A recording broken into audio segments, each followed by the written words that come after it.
evening, ladies and gentlemen, and welcome to tonight's regularly scheduled City Council meeting and Committee of the Whole meeting.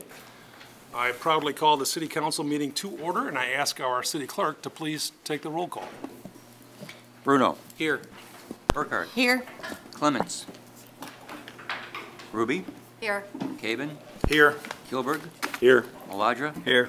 Marks. Here. McGowan. Here. Swanson. Here. I'd like to invite our new friend, Mr. Will Kelly, to lead us in the Pledge of Allegiance. Will, would you do us the honors? We'll follow your lead, man. I pledge allegiance to the flag of the United States of America and to the republic for which it stands, one nation, under God, indivisible, with liberty and justice for all. Thank you, sir. And ladies and gentlemen, if you'd permit me, I think it's only appropriate that we begin tonight's meeting with a moment of silence to recognize the lives lost and the communities affected in Gilroy, California, in El Paso, Texas, and of course in Dayton, Ohio. So if you could please, just whatever is best for you, a moment of silence to let those communities and those respective leaders, and particularly the families who are affected by the tragedies, know that the City of Geneva consoles along with them. Thank you very much.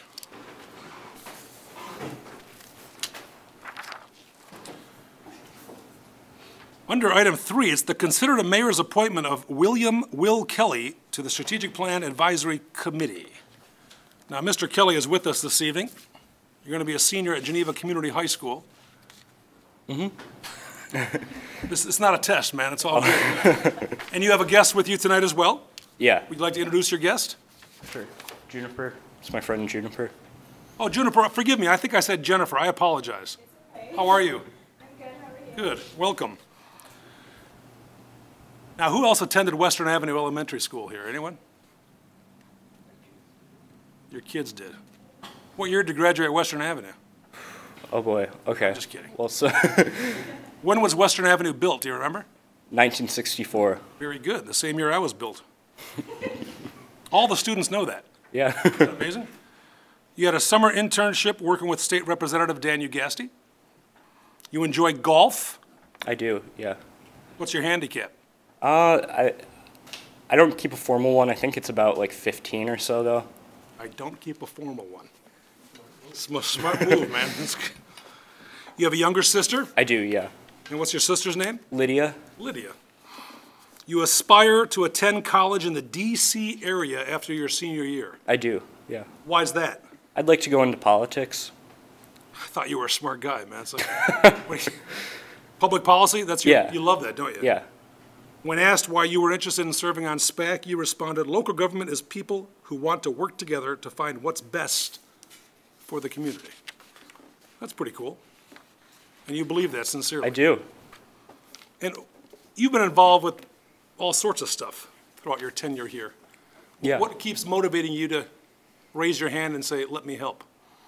I'm just really interested in the subjects and in governance and public policy. I think that like the specifics of public policy have a lot of potential to really make lives better in very discernible ways, especially on the local level. So. Well said. It says here on your CV that you founded a club for the discussion of public policy. That's at the high school. Yes. I got to ask, man, who participates? There's about like 10 people. No kidding. Yeah. And you discuss anything and everything under the sun? Yeah. Different kinds of stuff. That's Every pretty week cool. we try to have a different topic. Oh, it's once a week?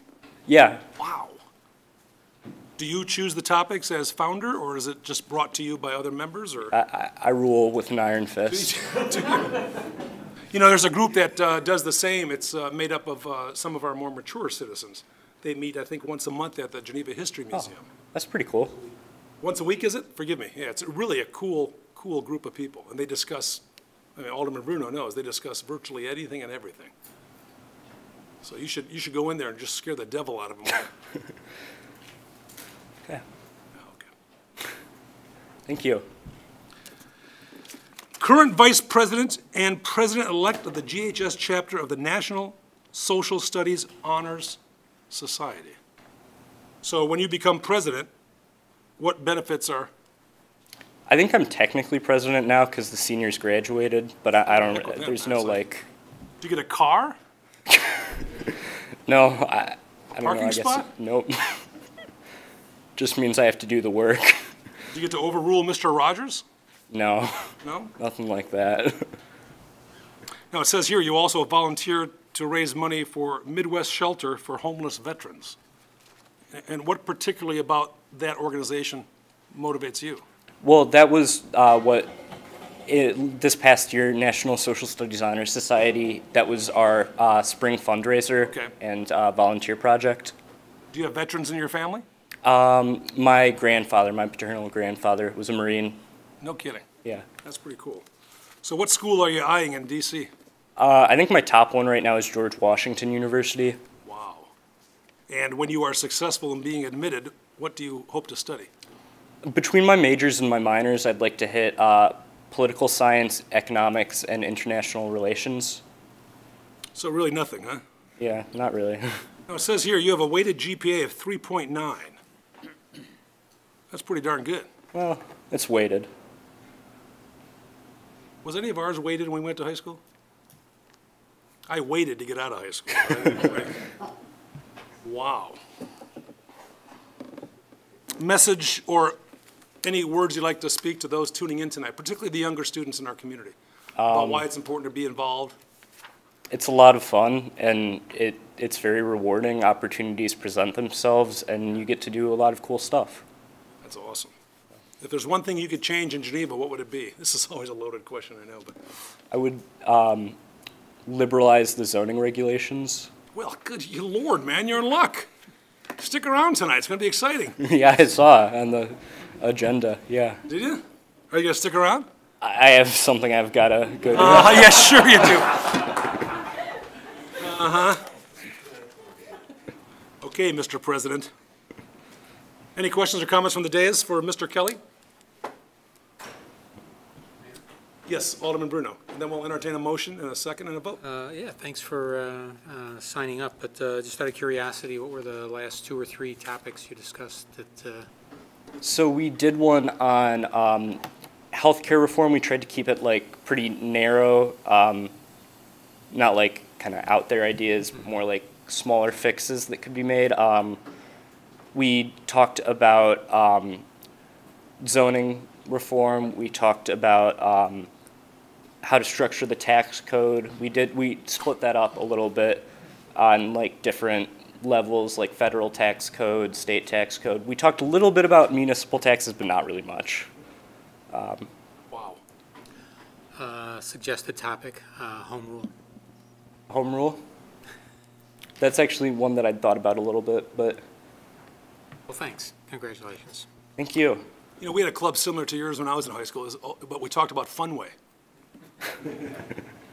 Does anybody ever go to Funway anymore? I go to Funway. If I bowl, I usually go to St. Charles Bowl, though. Got it, yeah, it's a good So, place. yeah. What's your best bowling score? Not great, like 150, I think. That's cool. Is it weighted? No, I don't think so. No bumpers? No. Is there a motion to appoint Mr. Kelly to the Strategic Plan Advisory Commission? Alderman Swanson makes the motion. Alderman Marks makes the second. Any additional comments, questions, curiosities about Mr. Kelly?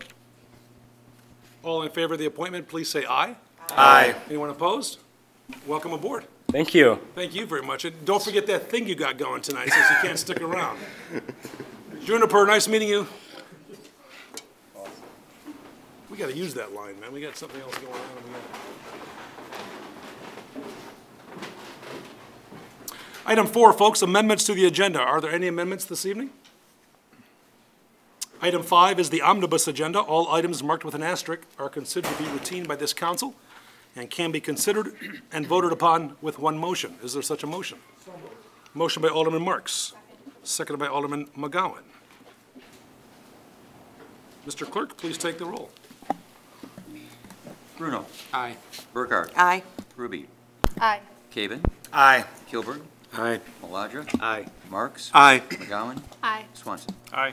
Item 5 passes with 9 affirmative votes, 0 nay votes, and 1 absent. We jump down to item number 10, municipal bills for payment. We kindly ask our clerk to read the bills in their aggregate for our consideration. Total bills, $1,723,598.66. Mayor, I move that we approve and pay the bills as read. The individual items that add up to that amount can be found in tonight's packet on the city website. Alderman Bruno makes the motion to pay the bills as presented, which are also available on the website and in our packets this evening. Is there a second? Second. Alderman Marks makes the second. Any questions or comments regarding any of the bills? Mr. Clerk, whenever you're ready. Swanson. Aye. Bruno. Aye. Burkhart. Aye. Ruby. Aye. Haven. Aye. Kilberg. Aye. Maladra. Aye. Marks. Aye. McGowan. Aye. Item 10 passes with 9 affirmative votes, 0 nay votes, and 1 absent. We jump to item 12A, recommend approval of ordinance number 2019-14 for a zoning ordinance text amendment in section 11-6C, 11-6C-3 to add production brewing to the list of special uses allowed in the B2 business district. Is there a motion? Second. Marks makes the motion, and Bruno makes the second. This matter has been considered, of course, by the Plan Commission. It has been brought to our attention, and we have a brief summary by Mrs. Dawkins prior to our consideration. Okay, so I'm actually going to talk about the first 2 items just Okay. for simplicity's sake. Ordinance number 2019-14 is a code amendment to add production brewing to the list of special uses allowed in the B2 district. Ordinance 2019-15 would grant a special use to allow production of a brewing facility at 649-653 West State Street. Tom Rao of Art History Brewing has requested to renovate the subject space into a microbrewery, tap room, and seasonal beer garden. Mr. Rao would brew several craft beers in the back of the space and have a tap room in the front for customers to sample art history craft beers and/or purchase art history packaged beers to take with them. The tap room would be able to accommodate up to 78 persons with a small area for private events. The seasonal beer garden would be able to accommodate up to 40 patrons on favorable weather days. The Plan Commission unanimously recommended approval of both the text amendment to the city code and the special use application. So this evening, I believe the applicant is present? Okay? Yes. And also David DeGroot, our Community Development Director, is here if you have any questions for either David or the applicant. Questions or comments for either Mr. DeGroot and/or our guests, the applicants? Alderman McGowan. Thank you. I'm just curious because the location for this business is adjacent to an existing vape shop. And I'd like to know how the owner of Art History Brewing would protect the customers sitting outside from secondhand vapor. And does anyone perceive or think that there will be a problem with people vaping near the seating area? And if they are, how will that kind of be enforced if vaping is not allowed in that area? Those are my questions. What's the council's pleasure? Do you want to hear from Mr. Rao, or do you want to hear from Mr. DeGroot regarding whether that topic was brought up during the Plan Commission or not? Mr. Rao? Yes, please do, sir. Welcome. Thank you. At this point, it was not brought up at the Planning Commission. So my understanding is that there has not been vaping outside the building. It's a shop where vaping supplies are purchased. I know there's seating in there, so not having been a customer, I don't know if there's vaping going on inside there, but we would abide by the ordinances of the city in terms of allowing or not allowing any of that to go on our property, which is the patio outside of the 649. So. And of course, state law prohibits smoking of anything, whether it be vaping within 15 feet of a doorway. Okay. And that would impact, of course, your property because. Right. Yeah, our property extends slightly into the front of their building, right. But we will be designating a space using a separator such as a planters or so to prevent people from actually coming into the space who are not part of our, or attending our business.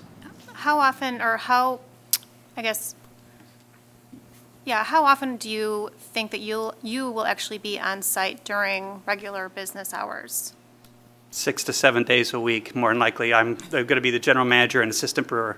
Okay. So I'll be there quite a bit. And how do you feel about the possibility that some people may wander from maybe your establishment or other establishments in the area to the vape shop and want to vape near the outdoor eating area? Well, if it's prevented, I think that it would be our responsibility to alert those customers to, to cease and move away. And, if they're going to vape, to go into their cars or go inside the vape shop. But I think we would be stewards of making sure that that's not interfering with our customers, because it's just not a benefit to our customers, so we want to protect them. Okay, thank you. Okay. Anyone else? Alderman Burghardt. Thanks for being here tonight. Can you tell us a little bit more about your vision for the business and what you drew you to that location? It seems a little bit of a non-traditional location. Yeah, so a lot of the breweries now are opening in light industrial areas. You should see Penrose or recently Riverlands in St. Charles. And that's due to the availability of utilities, high ceilings, because the space does incorporate some stainless steel tanks and things that are high. My vision is, having been a resident of Geneva until actually April for about 13 years, that we want to be part of the downtown community. So there are some breweries that are locating into the downtown. They're adapting their facility to go into a low ceiling and operate. There will be significant upgrades necessary for the space. But what really sold us was being part of the events, the event calendars that take place in downtown Geneva, to be within walking distance and to create an extension of the downtown area out towards that area. We love the outdoor space, so the existing paver patio allows us to have an outdoor seating. We did need about 4,000 square feet, and that was challenging to find anything closer to Third. I'd love to be on Third, but realistically, there's not a place to put something of our size. So the two spaces side by side worked really well for us. Parking is huge. The availability of parking, we did some analysis, and about half the parking lot is available pretty much throughout the late afternoon and evenings, and a lot of street parking. So all those things came together, made that space just perfect. And the landlord and the property manager have been very pro trying to improve that area. It's, perhaps hasn't had the attention or the level of quality of tenants that I think they would like to see. So our goal is to, put a little investment in. We're not going to be doing much to the outside except for the beer garden, but I think that a long-term tenant such as us will help to, maybe liven up that space a little bit. Do you expect to have any kind of outdoor entertainment or music or? I think that we will have perhaps some speakers in the beer garden, so that, like music, during the operating hours. We might do some acoustical stuff inside, but it's not going to be sort of PA system and live music. It's our demographic, I think, is not the traditional industrial, sort of concrete and steel sort of brewery. This will have an upscale bar, some comfortable seating. We're investing in acoustical treatment to keep the sound down. We want it to be a very comfortable space. We understand the community and our role in it, and I think that's kind of where this is not going to be sensed as a high-class place, but it'll definitely be a step up from maybe just your general picnic benches on a concrete floor with a bunch of brewing equipment in the back. Very good. All right. Good luck. Thank you. Well, thank you. Anyone else on the dais? We have a motion on item 12A. We have a second. Mr. Clerk, whenever you're available. Bruno. Aye. Burkhardt. Aye. Ruby. Aye. Caven. Aye. Kilberg. Aye. Maladra. Aye. Marks. Aye. McGowan. Aye. Swanson. Aye. Item 12A passes with 9 affirmative votes, 0 nay votes, and 1 absent. Item 12B, the summary provided earlier, connected to 12A. It is to recommend approval of ordinance number 2019-15 for a special use for a production brewing facility in the B2 Business District, specifically for 649 to 653 West State Street, otherwise known as Art History Brewing. So moved. Motion by Bruno, Second. seconded by Burghardt. And this is regarding the special use, ladies and gentlemen, which was supported by the Plan Commission. Any questions or comments regarding 12B? Alderman Bruno? Thank you, Mayor. Should have asked this before, but when's your expected open? The permits, being approved, we would start construction this fall. if all things go well with licensing, construction, and installations, March 1 at the earliest, May 1 is our outside window. March In to time May. for sweepstakes. Let the audio record show March to May of next year. Anyone else? Alderman Caven? Was just getting ready. You getting ready? Mr. Clerk, take the roll, please. Burkhart. Aye. Ruby. Aye. Caven. Aye. Kilburg. Aye. Maladra. Aye. Marks. Aye. McGowan. Aye. Swanson. Aye. Bruno. Aye. This goes on consent next week. Oh, yeah, that's right, I forgot, I'm an idiot. Item 12B passes with 9 affirmative votes, 0 nay votes, and 1 absent. Congratulations, sir. Thank you. Item 12C is to recommend approval of ordinance number 2019-16 for an amendment to the Lappin Planned Unit Development, ordinance number 2002-45, related to a proposed microbrewery, including the sale and consumption of alcoholic beverages at 426 South 3rd Street, Suite 1A, otherwise known as Geneva Winery, LLC.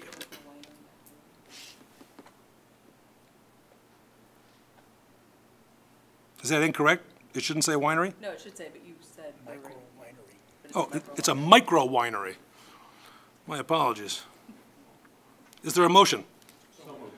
Motion by Swanson, seconded by Marks. This matter is on the floor for discussion. Mrs. Dawkins. Okay, so the applicant, Brent Kopstead, is requesting to renovate 426 South 3rd Street, Suite 1A, into a micro winery, tasting room, and an outdoor patio. The micro winery is a smaller operation than a regular winery. It would receive small batches of mash ready for the fermentation process. The mash is placed in 6-gallon buckets and carboys for 4 to 6 weeks. The wine is then bottled for sale or aged on the shelf. They would brew several wines in the brewery space, up to 250 gallons per month, and have a tasting room and patio available for customers to sample wines. Patrons will also be able to purchase packaged wines to take with them. So the Plan Commission also unanimously recommended approval of the application. And again, I'm not sure, is the applicant here this evening? Okay, we have the applicant here this evening again, as well as Mr. DeGroot, if there's any specific questions for either of those individuals. To the dais, any questions or comments for the applicant and/or Mr. DeGroot? Alderman Bruno. Yeah, if the applicant could come to the lectern, I'd like to give you an opportunity to speak about your business, and then I do have a couple other questions for you. Sure. So we're just a micro winery. We make small batches, which allows us to make several different types of varieties of wine. We get our basically grape juice and fruit juice from all around the world, and we can just make small batches and really try things out and just kind of venture out there and do some new things. And we love downtown Geneva. We wanted to be on 3rd Street. We didn't need a larger location, so 1,400 square feet was perfect. And we just wanted to make sure we were near Galena, kind of create a little area for some wine tasting, and we wanted outdoor seating. So. Great. So you said you source your mash from all over the world. You said you don't have a particular theme that you're going after with the types of wines. You're just going to play. Yeah, because fruit wines, they take pretty quick to make. 4 to 6 weeks, and you're ready to serve and drink. And but red wines could take 6 months to 2 or 3 years. So it all depends on what we're going for. We've been winemaking for about 5 years at home, and we've kind of figured out what we like and so forth. Okay, good. Thank you. Are the 2 young folks with you the sommeliers, or are they the... They are future winemakers. Is that right? Yes. Anyone else on the dais? Questions for our guest? Alderman Burkhart. Do you have a time span for opening? It's all based on permits and licenses. We were hoping around October, November. So. Very good. Thank you. Thank you. Anyone else? If not, Mr. Clerk, whenever you're available, please take the roll. Ruby. Aye. Caven. Aye. Kilburg. Aye. Maladra. Aye. Marks. Aye. McGowan. Aye. Swanson. Aye. Bruno. Aye. Burkhart. Aye. Item 12C passes with 9 affirmative votes, 0 nay votes, and 1 absent. Congratulations, sir. Thank you very much. Item 12D, folks, is to recommend approval of ordinance number 2019-17, amending Title I, Administrative, Title III, Boards and Commissions, Title 10, Building Regulation, Title 11, Zoning, and Title 12, Subdivision of the Geneva Municipal Code, and rezoning, zoning map amendment, properties in the downtown area, all related to the project known as the Downtown Zoning Update. Is there a motion? So moved. Marks makes the motion, Second. and Bruno makes the second. We're going to begin this presentation with some comments from our director, Mr. DeGroot. Following Mr. DeGroot's comments, we'll entertain questions from the dais. Welcome, David. Thank you, Mayor. I did not have anything else going on tonight. So. That's good. You blew it, man. You blew it. Just a quick look at some of the topics I'm going to go through this evening.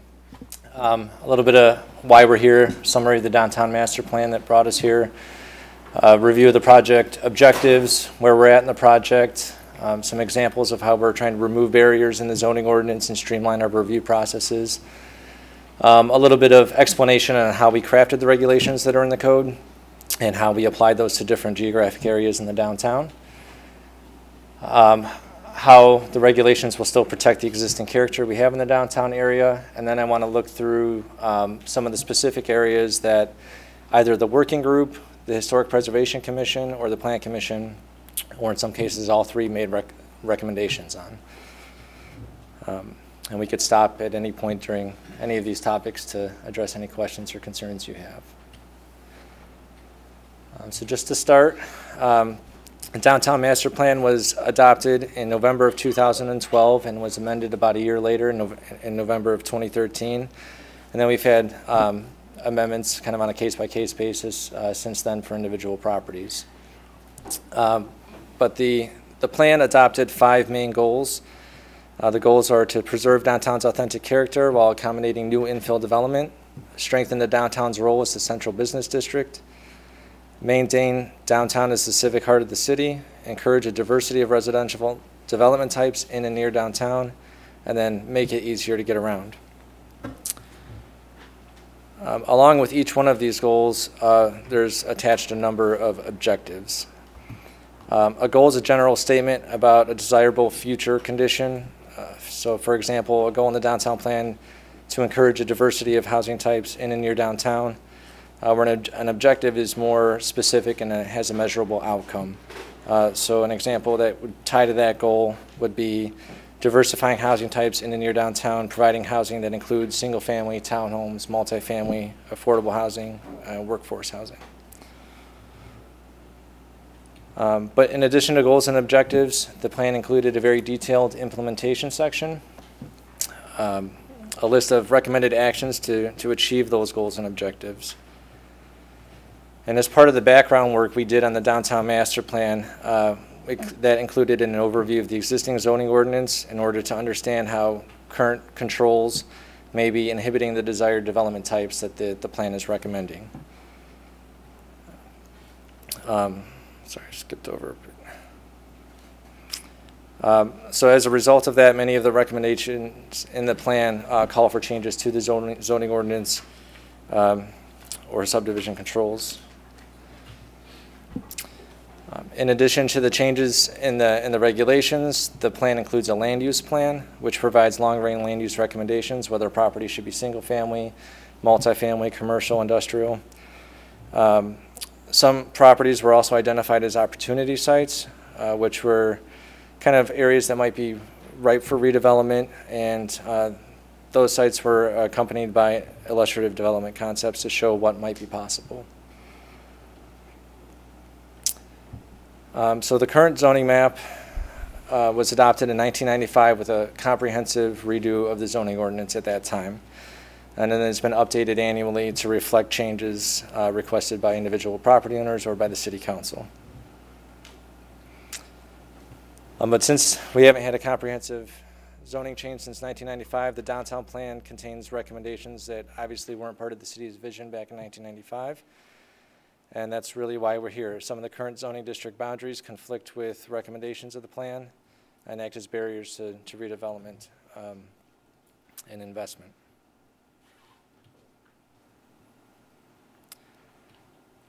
So the objectives when we started the downtown zoning update project was really to remove those conflicts and bring consistency between the downtown plan and the zoning ordinance, to remove barriers, especially if the development type is consistent with the recommendations of the downtown plan, and then to streamline our review processes wherever possible without compromising quality.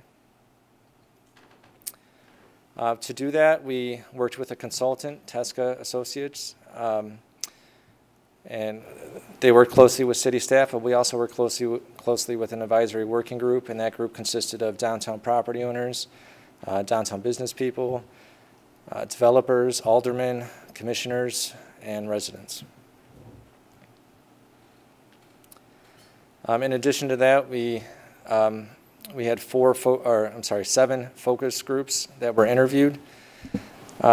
The focus of the interviews were really on how the current zoning regulations affect operating a business downtown, expanding a business downtown, or developing in the downtown area. And most of the responses we got were about the zoning ordinance being a little too rigid, the length of time for approvals being too long, the number of special uses required being excessive, staff not having enough flexibility to make interpretations in some cases, just things along those lines, not enough flexibility and too time consuming to get through the process. So taking all that into consideration, we drafted an ordinance. As part of that, we reviewed the relationship between the existing and proposed zoning districts to existing buildings and uses to make sure we understood where conflicts were, where things were becoming less restrictive or more restrictive, and then refining those as needed based on that analysis, and then drafting the district boundaries for consideration. And since then, we launched kind of the public process. So that began in January with some community workshops. We had 2 kind of presentations, one in January and one in February, to give an overview of the changes, answer questions, identify other issues that maybe we hadn't considered. And then we had more of an open house in late February where people can come and talk about their properties one-on-one. And from there, we took it to the Historic Preservation Commission for their review on March 7th. And then finally to the Plan Commission public hearing process, which began on the 28th of March, and then was continued twice and concluded on May 23rd. And then making recommendations along the way based on the feedback from those groups. So where we're at today is the draft ordinance expands some administrative approvals. It expedites the review for minor changes, or things like site plan review that would be kind of by right development.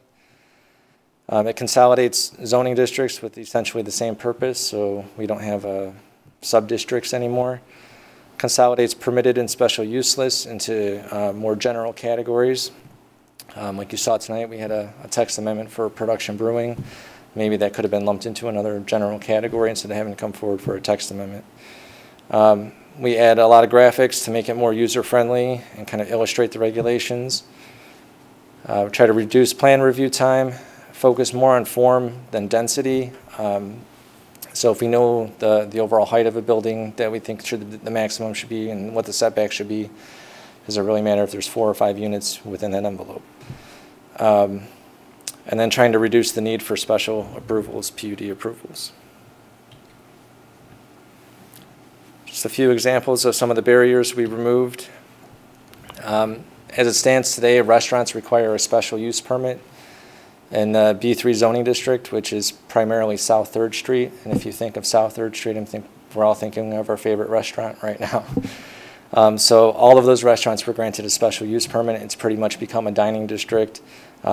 There really shouldn't be a need to apply for a special use permit to open a new restaurant in the B3 district. So the new ordinance eliminates that need for a special use. Kind of a residential example would be front porches on homes. I would say the great majority of zoning variations that we've received in my time with the city have been for front setback relief to allow for the addition of a front porch or the expansion of a front porch to make it more usable.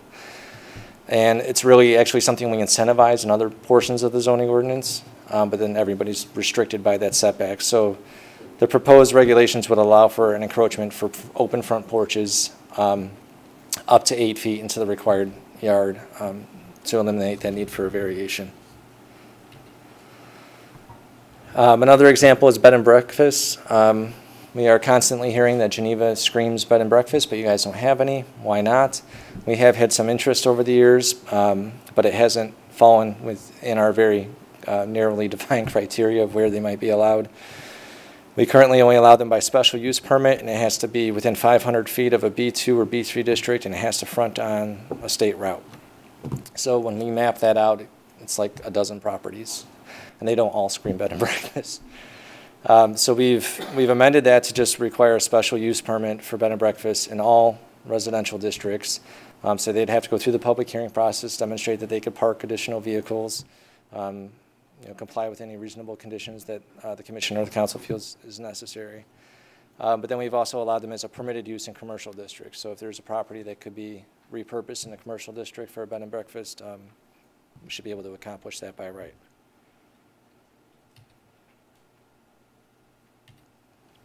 Some examples of streamlining the review process.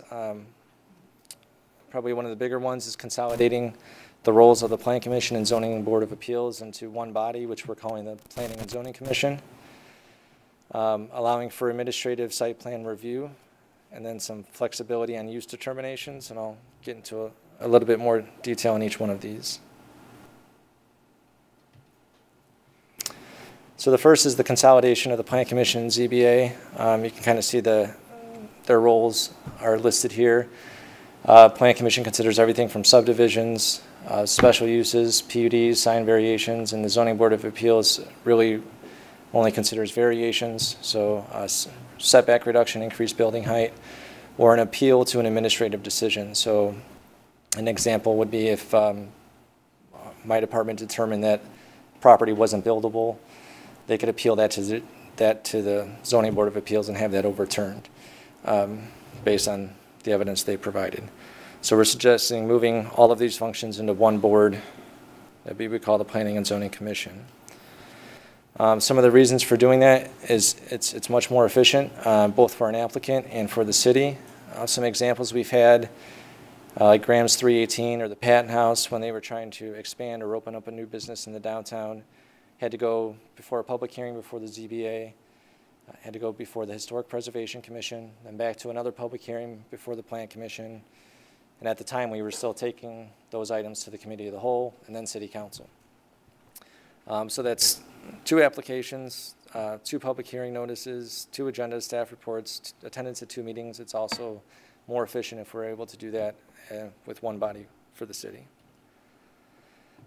There's a cost savings with that efficiency, both for the city and the applicant. Both in for the applicant, they're covering the cost of public notice for 2 meetings, minutes for 2 meetings, transcripts, and then they also have their time and processing fees going into those, and we save those same fees on our end. When we look around at best practices, we've kind of built on this survey over the years since we first started discussing this topic. But right now, our survey, we have 41 out of 63 municipalities have consolidated these functions in order to help streamline their review processes. Any questions on that one? Keep going? Okay. For site plan review right now is required in the following instances: when you have new non-residential development or multifamily development, when you have expansions of existing buildings greater than 25% of the floor area, or you have amendments to a previously approved plan. And this goes for anything that's by right. So even if you comply with all the regulations stipulated in the zoning ordinance, you still have to go before the Plan Commission and then come forward before the City Council for approval. And if you're meeting those standards, we really don't have a basis for denial. So the recommendation in the draft ordinance is to allow for administrative review and approval against the standards that are in the code. If city staff determines that it's not meeting one of those standards, the applicant then has a right to appeal to the Planning and Zoning Commission and have that heard by that body to determine if that standard is met or isn't met. So that would allow for all those types of development, new commercial, multifamily, or expansions of more than 25% to kind of go by right, like it's intended to be.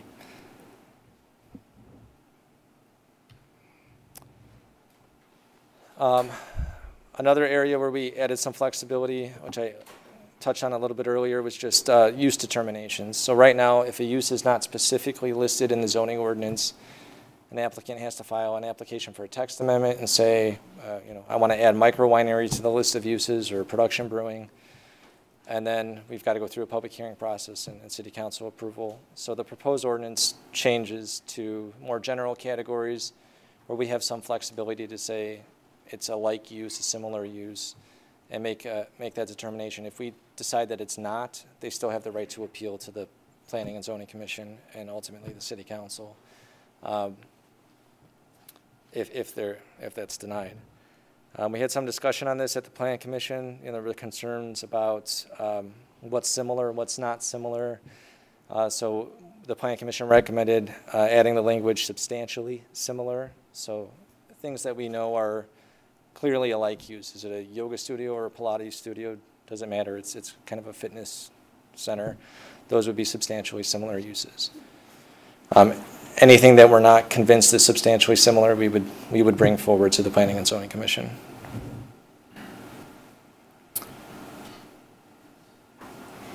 So that's kind of it on expedited reviews. I want to touch on a little bit how we kind of came up with the zoning district boundaries and regulations.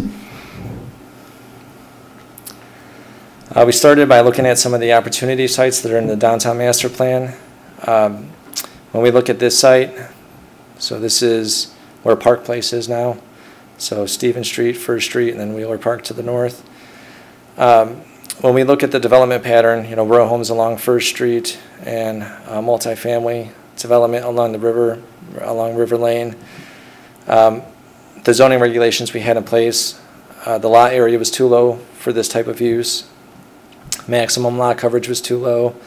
Maximum building height was too low. And the maximum floor area ratio was too low for these types of structures. So we knew if this is really the desired development type, we need to amend the regulations to allow for it. We looked at the character images that were in the downtown plan for increased density. These were kind of selected by a visual preference survey back when we did the downtown master plan. So looking at these images and again seeing what people liked about them, but would this be allowed under the current zoning regulations? Then we looked at real life examples. So we know we've added some density to the downtown since the adoption of the plan. On the left, these are it's kind of a crude dot density map, so forgive me. But we've got, prior to 2013, this represents 15 different sites, and the red dots are the amount of dwelling units on those sites. And then on the right-hand side, you have since 2013, the amount of units that have been added on those same 15 sites. We went from 15 dwelling units on 15 sites to 117 dwelling units on those same sites. From 11 single-family homes to 30, no townhomes to 57, no duplexes to 8, and from 4 apartment units to 22. So it was a net of 102 units that were added in that time frame. So looking at those developments, we had 97 of those dwelling units were within a planned unit development that required some kind of special relief from the zoning regulations to allow the development to go forward. Seven separate PUDs in total. So we will look through each one of those and try to figure out what can we learn, what has been supported through these PUDs and the relief from each of those zoning regulations that was granted. We had a lot of rear-loaded townhomes, so we were able to look at those a lot and kind of do a comparison chart. I won't go through all of this, but the check marks represent where it complied with the underlying R7 zoning district. So we could see that we had some issues with lot coverage. We definitely had some issues with building height and definitely had some issues with setbacks, the street yard setback. When you have a rear-loaded building, you have to push the rest of the building closer to the street to accommodate the driveway in the back. And then when you have the first floor, basically your garage space and building living space above that, it's really hard to compress that under 35 feet. So we looked at that compared to the draft zoning regulations, and we weren't going to be able to check every box, but try to check more boxes and remove those barriers. So what we looked at, I probably can't see it at this scale, but what we looked at was allowing the street yard setback to be reduced from 20 feet to 10 feet, and then allowing the building height to increase from 35 feet to a maximum of 40 feet. Only if it's a rear-loaded unit, though. If it's going to be front-loaded, then it still has to meet the 20-foot setback and has to be no higher than 35 feet tall, and that allows you to park a car in the driveway.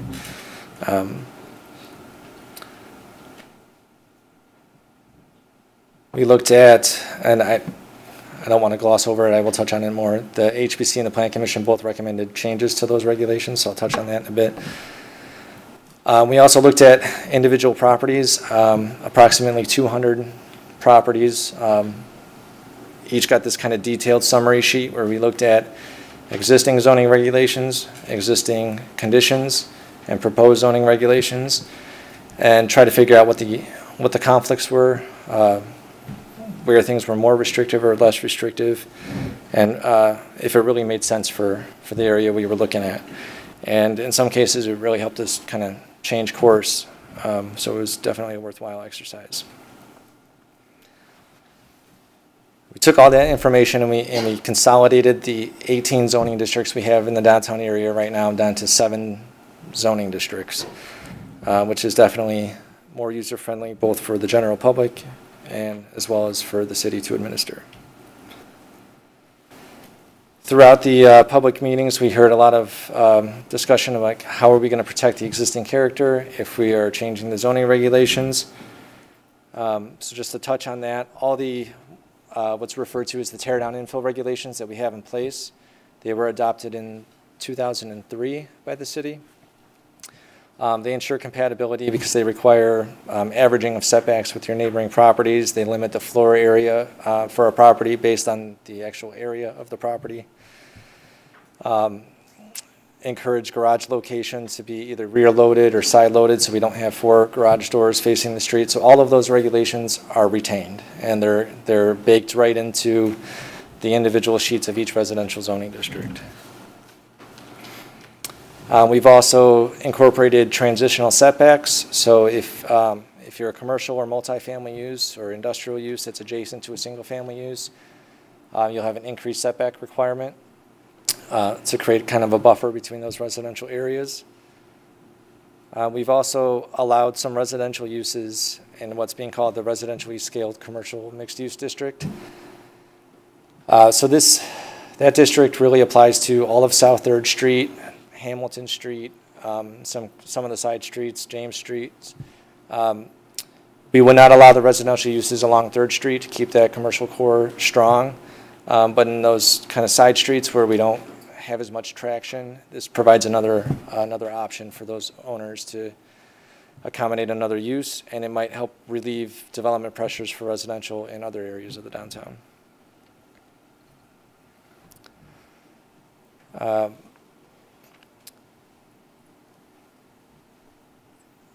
Sorry, other protections that are kind of just naturally here already. We have the historic district that overlays a great portion of the downtown area, and increasing the density would really require assemblage of several properties. So if you're looking at like a 6-unit townhome building, you need to acquire 2 to 3 city lots, which is like a half a block.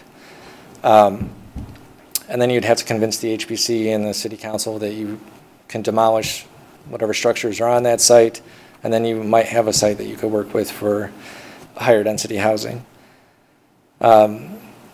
So along with that, new development, even if you were to kind of clear those hurdles, new development is reviewed by the HPC for compatibility in terms of setbacks and scale and building materials.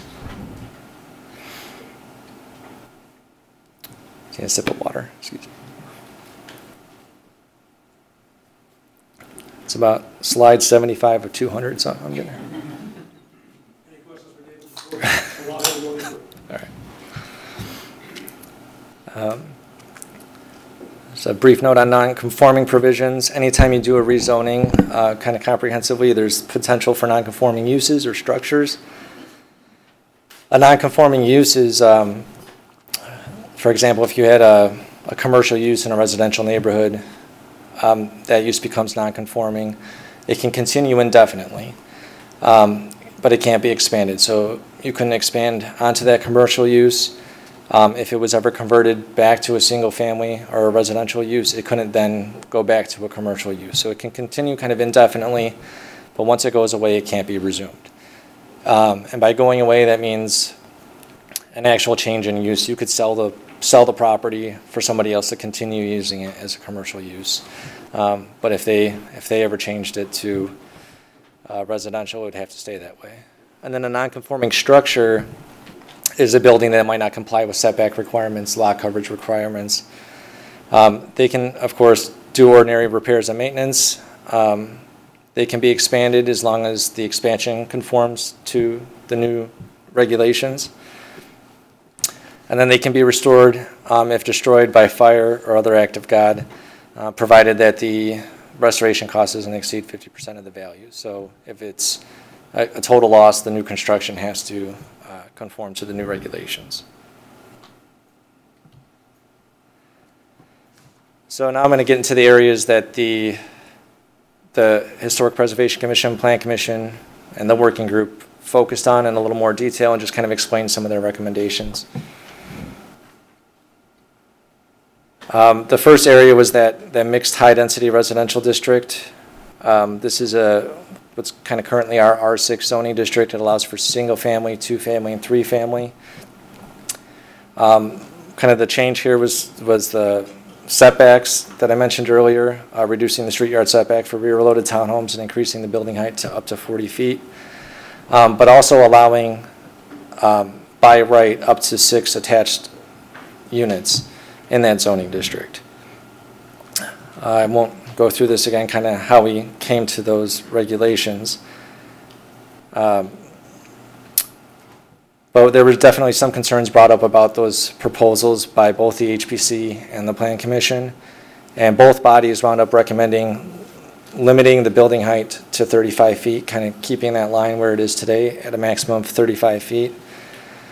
The rationale being that if you're reducing the street yard setback and you're bringing the building closer to the street, the increased building height is going to be felt all that much more because the building is now that much closer to the street.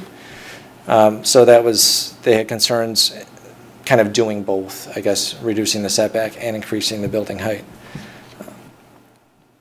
And then they also had concerns with allowing up to 6 units kind of by right because that becomes a much larger building that might have, as I mentioned earlier, could take up kind of half of a city block. That might have a much larger impact on a neighborhood. So if anything is going to be more than kind of a duplex or 3 flat, then that should require a special use permit.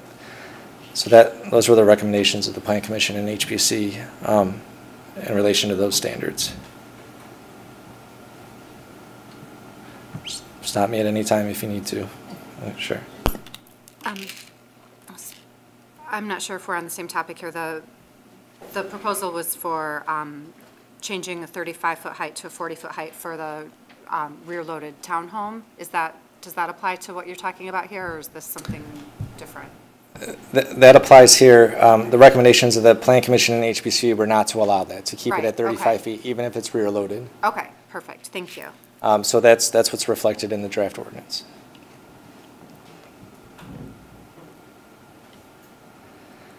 So this next area, these are recommendations that were brought up by the working group where the proposed zoning really wasn't consistent with the recommendations of the downtown master plan. And we felt it was necessary to highlight those and get the HPC and Plan Commission's recommendations on those because it wasn't consistent with the recommended land use in the master plan. So this first area was on the south side of James Street between 7th and 5th, this R5 area. The downtown plan called for that to be single-family residential, and what the working group proposed was a mixed high-density residential. And part of the justification for that was that when we did the zoning analysis of this area, we found that 8 out of the 10 properties would be non-conforming with the proposed requirements, not having enough lot area or having too much lot coverage, not meeting the minimum lot size or width requirements. And then we also saw that half the properties in this stretch were already multifamily. Some pictures of the units. These are multifamily units, some single family mixed in the same area. The recommendation for the working group was really that if we have goals to encourage a diversity of residential types in the downtown and we have objectives to increase density, why would we kind of down zone an area that's already zoned for 2 and 3 family units, already has 2 and 3 family units, and convert that to single family over a long period of time. So the Plan Commission and HBC agreed with that rationale, provided that we still kept the maximum height at 35 feet and that we required a special use for anything more than 3 units. So they also agreed to keep it as the mixed density residential.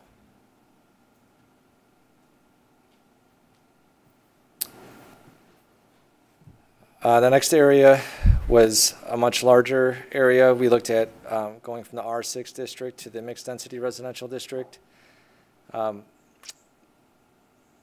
This was shown as going to single family in the downtown master plan, and the working group recommended going to the mixed density residential. Again, the reason being, when we did the detailed analysis, we found that 92 out of 108 properties had some kind of non-conforming issue with the proposed requirements. Common reasons were lot sizes again, side yard setbacks, street yard setbacks. And then we also found that 42 out of the 108 had multiple units in them already. And we're not just single family homes. What area were we talking about with that one? I'm going to zoom in here in just a sec. So the rationale there, again, was the same. If we're trying to diversify our housing stock and provide some affordable living options and kind of increase density in the downtown area, why dowenzone these properties that are currently zoned R6 and have some of those uses there. To your point, Tara, that the area that really became the focus was along the south side of Peyton Street here. Between First all the way to 6th, and then going north along 5th and 6th in this area. That's really the area that there became some concern both from the commission and from some of the neighbors in the area. So here's some photos of some of the multifamily units in those areas, some of the single family units. When the HBC looked at that, they really could not come to a consensus on whether or not they wanted to redraw the boundaries and rezone some of it single family. There was some talk about this being kind of a strong single family neighborhood, but where's the logical dividing line? There was some talk about making it at 5th Street, kind of cutting off there and keeping all of this mixed density and then everything to the east single family. But they really could not build consensus despite their best efforts. But again, they were wanting to restrict the number of units to 3, anything more than that requiring a special use, and capping the building height at 35 feet. When I got to Plan Commission, there was a lot more discussion on the area, and we wound up with a recommendation to keep the blocks between Peyton and Stevens, 5th and 6th, those 2 blocks here, as single family. It's currently zoned R6, so kind of down zoning those 2 blocks. They did not have quite the same cluster of 2 flats or 3 flats that some of the other areas did. And it was really viewed as more of kind of the core residential area, where the south side of Peyton Street was still kind of a transition into the commercial district, and the west side of 6th Street was still kind of a transition into the industrial areas. So allowing for the higher density in those areas and then keeping the single family neighborhood closer in. Any questions on that? Did I go through that too fast? Okay. Sure.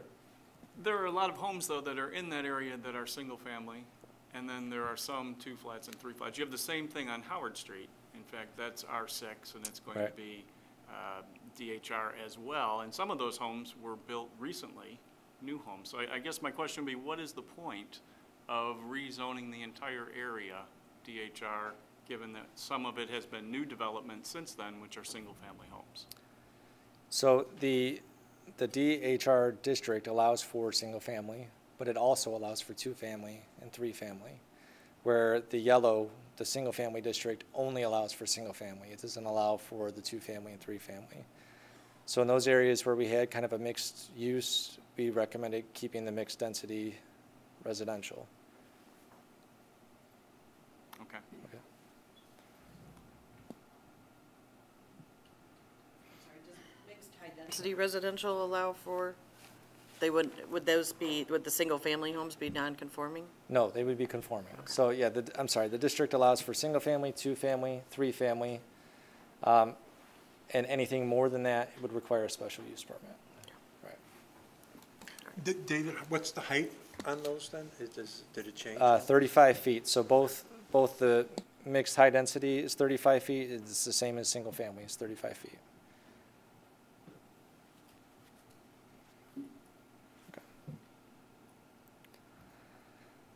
Okay. The next area we looked at, these were concerns that were kind of brought up during the community workshops by individual property owners. So just to kind of touch on those. The first was 18 South 5th Street. This is just south of the Pure Oil drive-throughs, the bank, and across the street from State Bank of Geneva. The proposed zoning was residentially scaled commercial mixed use, which was consistent with the downtown master plan. But through discussions with the property owner, they had concerns, I guess, back when the transitional zoning that is in place today, not for this property, but for the properties to the south. There was a lot of discussion about whether this property should be in the transitional area or should stay in kind of the B2, the higher, less restrictive commercial district. And at that time, it was decided to stay in that B2 zoning district. And the reasons for that being because it has such a close relationship with the B2 zoning district to the north. It has a bank drive-through directly to the north, directly to the east, and you can see that parking lot's really kind of on their property line. And if I go back to the map for a second here, the building faces 5th Street, where the rest of the transitional zoning district, all of these structures face James Street and take their access off James Street. So the owner's petition was to kind of remain in this B2 zoning district, or what's being proposed, the commercial mixed-use zoning district. And this is, I think, the one and only area where the HPC and the Plan Commission did not agree. So the HPC recommended that it stay residentially scaled commercial mixed use. Their feeling is that it definitely has a residential scale to it, has the front lawn, it's converted residential structure, and kind of begins the transitional area even if it faces 5th Street, where the Plan Commission felt that it was really part of a much more intense commercial area with the 2 drive-throughs on either side. So, but the way it's drafted in the map and in the ordinance today is with the Plan Commission's recommendation for commercial mixed use. And you said that was what the owner? I'm sorry? The owner prefers the commercial mixed use? Correct. Okay.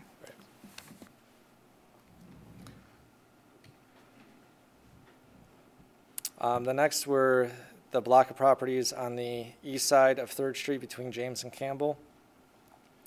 The existing zoning there is B2, which is what you see up and down State Street, kind of 100% lot coverage, no setbacks.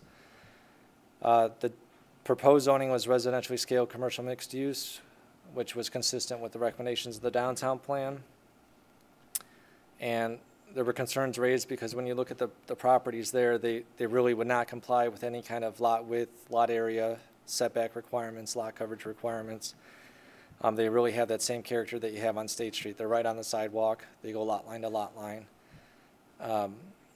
So staff recommended diverging from the downtown plan in that area, because it really, the existing land use pattern there is more of the commercial mixed use. And both the HPC and Plan Commission agreed with that.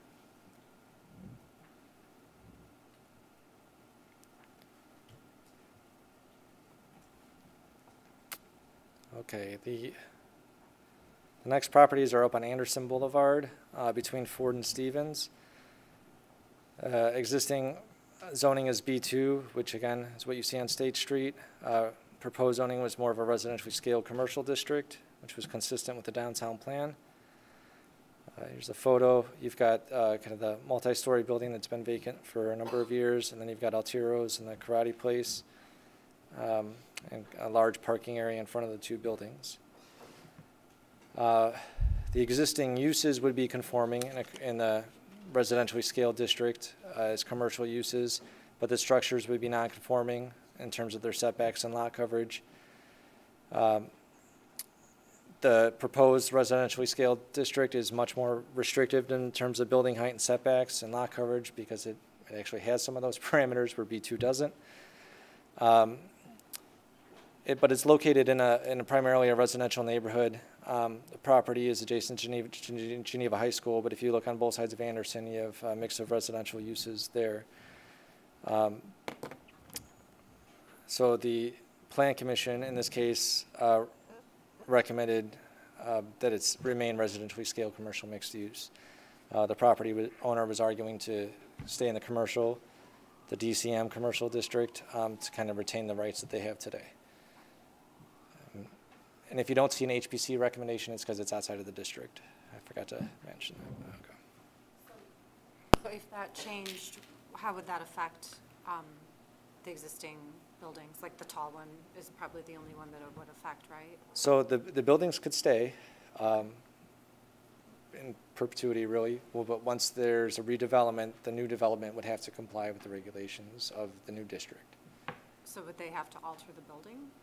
They wouldn't have to until they decided to. So if they wanted to repurpose the building is not conforming, they have the ability to do that. But if they wanted to demolish the building and build something new, that new building would have to conform. Okay. But if they wanted to just turn that into a gym, for example, they could do that with that existing structure without Right. without any alterations? Right. Okay. Yeah. Okay.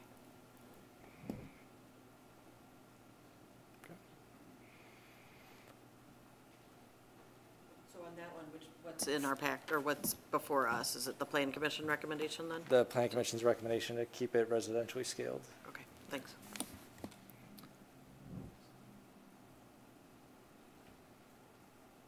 The next property that was brought up was 35 North Bennett Street. This is just north of Geneva Place. Proposed zoning was for single-family, medium-density residential, and that's what the downtown plan called for. When we look at this property, it's kind of covered lot line to lot line with a commercial use. One-story building. We looked at it closer. The existing commercial use would become non-conforming if it went single-family. But the lot itself really does not meet the minimum lot size of the recommended single-family zoning district. The lot dimensions and configuration really aren't practical for a single-family home. And it's not really the entrance of a single-family neighborhood. If you look on both sides of Wall Street there, you either have multifamily residential uses or you have institutional uses. So the Plan Commission's recommendation in this case was to keep it zoned commercial, and they're recommending the commercial mixed-use district, which would allow the use to continue, the building to be conforming, and to be repurposed in the future.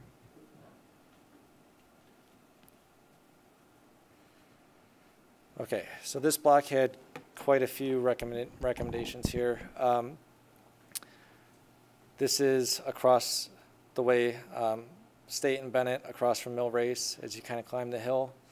You've got the jeweler in the corner, and then the law office, and then the lot where the two homes were recently demolished, or one was moved, one was demolished. The plan called for multifamily residential on the corner, and then kind of row home development as you climb the hill to Chrissy, and then single family development as you head south on Chrissy. This is a kind of an illustration of what it looks like today on the left, except now the structures are gone. And this was a visioning exercise that was done back in 2015 or 14 as part of the Homes for a Changing Region plan, how that could be redeveloped into multifamily. So those were kind of drawn out of the master plan too. But there were some concerns from property owners there that the multifamily zoning would not allow for commercial use. So even if they were willing to consider redevelopment of their property or be incorporated into a redevelopment, their use wouldn't be allowed. And it would make them a non-conforming, unable to expand the use on their property. And then that the multifamily residential zoning really required some assemblage for anything to happen. And property owners wouldn't have any flexibility otherwise individually because they're very long, skinny lots. One of the other problems was the proposed mixed high-density residential kind of bisects the ownership of this lot. The ownership of this lot goes all the way to the south here, and the recommended zoning kind of split that north-south in half. So that was one of the concerns that was raised. And then the proposed single-family zoning would create non-conforming use and a non-conforming structure as you head south on Chrissy. So the Planning Commission's recommendation was to, instead of this red portion being multifamily residential, was to make that commercial mixed use. Because it doesn't preclude residential, multifamily residential, it allows commercial on the first floor and would just restrict the residential to the upper floors. And then instead of bisecting that eastern half of the block north-south, just making that whole area that mixed density residential because it's under one ownership there.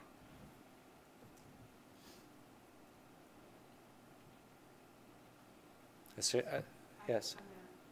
So how would that affect the Warlick Law Office if we approved that change? It stays there as a conforming use and a conforming structure. Okay. Yeah.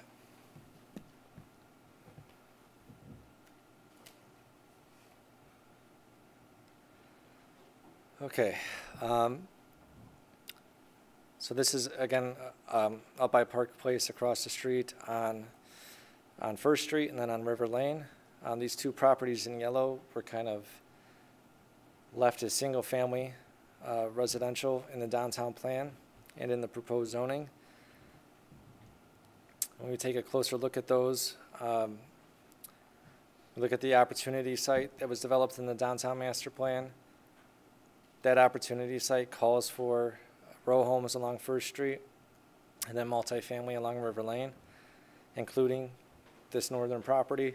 So that staying single-family residential is not consistent with the plan. And then this staying single-family residential is not consistent with the plan or its surroundings, really. It has row homes to the south, to the west, and there's a duplex to the north, so it's really sandwiched in between there. Photos.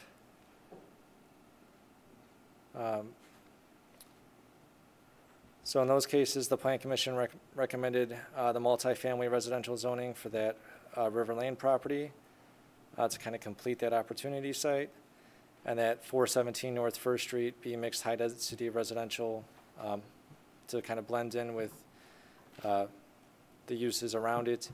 The existing single-family home there would be conforming because it allows for single-family uses, but it also gives the property owner flexibility to divide that up in the future to 2 or 3 unit if they so choose. So in these cases, we are just grouping these two individual properties with the zoning that surrounds them?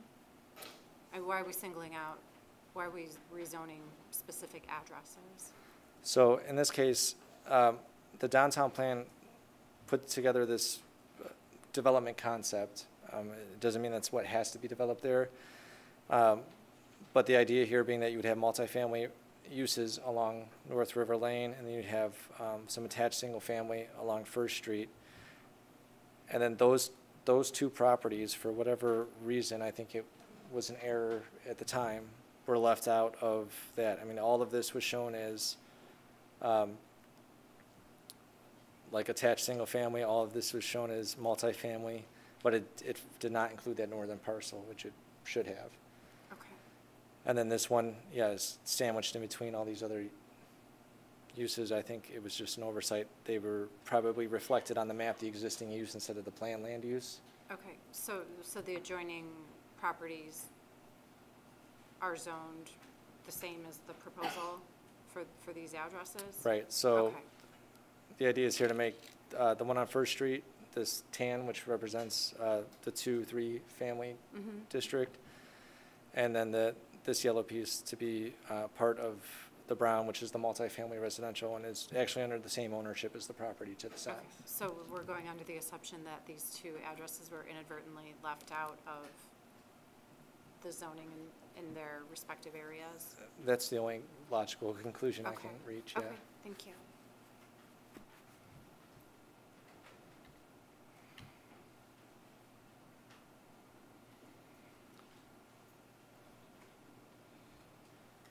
Okay, I think this is the last one that was brought up during the workshops. So this is Anderson and State, right at the corner at the light there. We've got commercial mixed use along the State Street frontage, and then we've got the mixed high-density residential along Richard Street as you go north, which is consistent with the rest of the proposed zoning along Richards, which is currently zoned R6 now. The question was brought up, well, should this other half of the block on Anderson Boulevard, should that also be the mixed density residential? And we took a closer look at that. Looks like I lost the analysis slide there. But you've got 3 buildings there now, 2 of which are already multi-units. And we're looking at the ones along Anderson. Those 3 lots just north of the red here, the 3 yellow. You've got some mixed density residential occurring there now.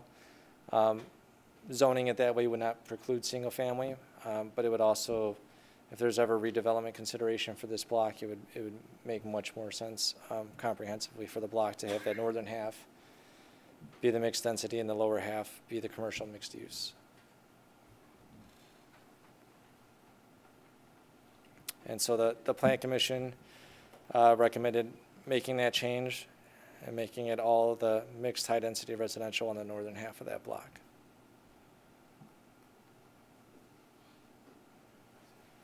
Could you go back just for a second? So when you have that, the second slide, the other slide is fine. When you have that, what they're recommending, are there different setbacks than required when I guess residential abuts commercial? Or would those just have the same requirements for that kind of a setup? For this residential? Yeah. You would have some transitional setback requirements There between would be. There's the in the commercial code. and the residential. Okay. All right, thank you. Sorry, Mayor, I just shouldn't have shouted out there. I swear I'm close to the end. This is the last section. These were just areas that, as we were kind of going through and refining things over the year or two, we found things that we thought needed to be addressed and brought those forward to the commissions for their recommendations. Areas where the zoning is not consistent with the recommendations of the downtown plan. The first is on 404 and 426 South 3rd Street. These were proposed as residentially scaled. We're proposing them as residentially scaled commercial mixed use, while the downtown plan called for commercial mixed use. So the downtown plan was suggesting that it could go lot line to lot line, 100% lot coverage. And when we look at these properties, they would comply with the minimum lot width and area, but you wouldn't be able to, I'm sorry, I'm kind of telling the story backwards. Go to the pictures first. So these are the properties we're talking about. 404 has a great street yard setback. So does 426. It's really that front lawn that is kind of the character of a lot of 3rd Street. So that was the area of concern for staff, is that if we were to rezone that to commercial mixed use, that would allow for the potential for that entire front lawn to go away.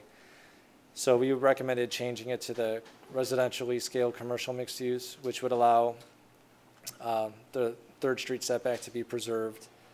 The building would comply with the lot coverage restrictions. Existing nonconformities of the building in terms of setback would just remain nonconforming as they are today. So the Planning Commission and the HPC both felt it was necessary to go with the residentially scaled commercial mixed use to kind of freeze that 3rd Street front yard setback on those properties. And then the last property, Preservation Bread and Wine Atlas Chicken at 511 and 513 South 3rd Street. The downtown master plan was calling for commercial mixed use, and it was proposed to be residentially scaled commercial mixed use. We didn't feel like that was appropriate because that requires setbacks and lot coverage restrictions and everything. And when you look at the buildings as they are today, of course, they're right on the street. There's some setback between the 2 buildings, but otherwise they can't possibly comply with the residentially scaled commercial mixed use. So the Planning Commission and HPC were both comfortable changing that to the commercial mixed use, which is not only appropriate for the property, but consistent with surrounding properties in Dotson Place. So that's liberalizing the zoning code in a nutshell. Happy to discuss any topic covered in more detail or anything From the else. dais, Alderman Marks? David, I guess when you go through all this, the property on Anderson that's currently commercial that we're now taking to more of the residential, could you go over, do you know which one I'm talking about? What was the reason for that? Because that seems like the only group of properties that it sounds like what the owner wanted we're kind of bucking up against. So I guess I just want to know a little bit more. Yeah, I think, that one, yeah, yes, please. I think really the concern here was not so much with what's there today, but if the property were to be redeveloped, the commercial mixed-use district or the existing zoning, the existing B2 district would allow these buildings to be pulled all the way up to the sidewalk and cover lot line to lot line and be up to 45 feet tall. So the concern wasn't so much with what's there today, it's that if it's going to redevelop in the future, how do we want to see that development pattern? And given the location in a primarily residential neighborhood with, the exception of the high school, the thinking was that the residentially scaled commercial mixed use would still allow commercial uses, but would be a more appropriate development pattern. So currently that taller building is how tall, what, 35? Is it zoned that? I don't know the current Okay. height, but I'm guessing it's probably right around there. All right, thank you. I understand that now. Alderman Swanson. Thank you, Mayor. Thank you, David. Very detailed analysis. First of all, I'd like to mention that I own 2 pins in the district that will be rezoned, and I will fall into the non-conforming provisions due to the zoning change, and will have a non-conforming use. We did not request any specific treatment, and all of my analysis about the zoning change is not considering any impact to the downtown business. Moving along, I wanted to start out with the premise. The premise of all this is the downtown master plan, which goes back to 2012, 2013. And at that time, how long did we anticipate we would be using that as a planning document? It's envisioned to be a long-range planning document for the downtown for, usually those are 10, 15 years before you start thinking about revamping them or. So we're coming up on the 10-year, in 2022, we'll be at a 10-year into this planning document. And that's usually kind of the early end of revisiting a plan. And the reason I'm asking is a lot has changed in the world in that time frame. We kind of devised that plan post-economic apocalypse, and we sort of have a retail crisis going on. So my question is that plan dated as we look at a downtown now? In your mind, Do you think it's still valid, or should we consider other items? I know we're considering updating our homes for a changing region. Could that have an impact on what we would do with zoning as well? I don't think it's dated at this point. I mean, implementation of any planning document takes time, and things do change, and we acknowledge those as we're going through those implementation steps. We've realized that the retail market has changed substantially. One of the items we've built into this code to address that is allowing some residential uses in those transitional commercial districts. So where commercial is not really being successful, maybe those homes that have been converted into a commercial use could be converted back into a home and reduce some of the development pressures maybe we're feeling elsewhere for residential in the downtown area. So, I mean, we've tried to, you know, keep up with current times, I guess, as we've been going through these steps and work those in.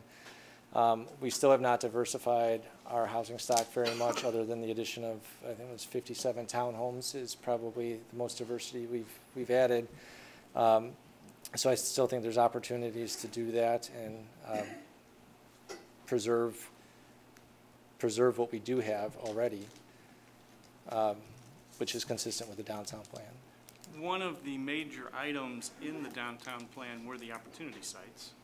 And it seems to me that many of those, if not more than half, are either built out or completely under development now.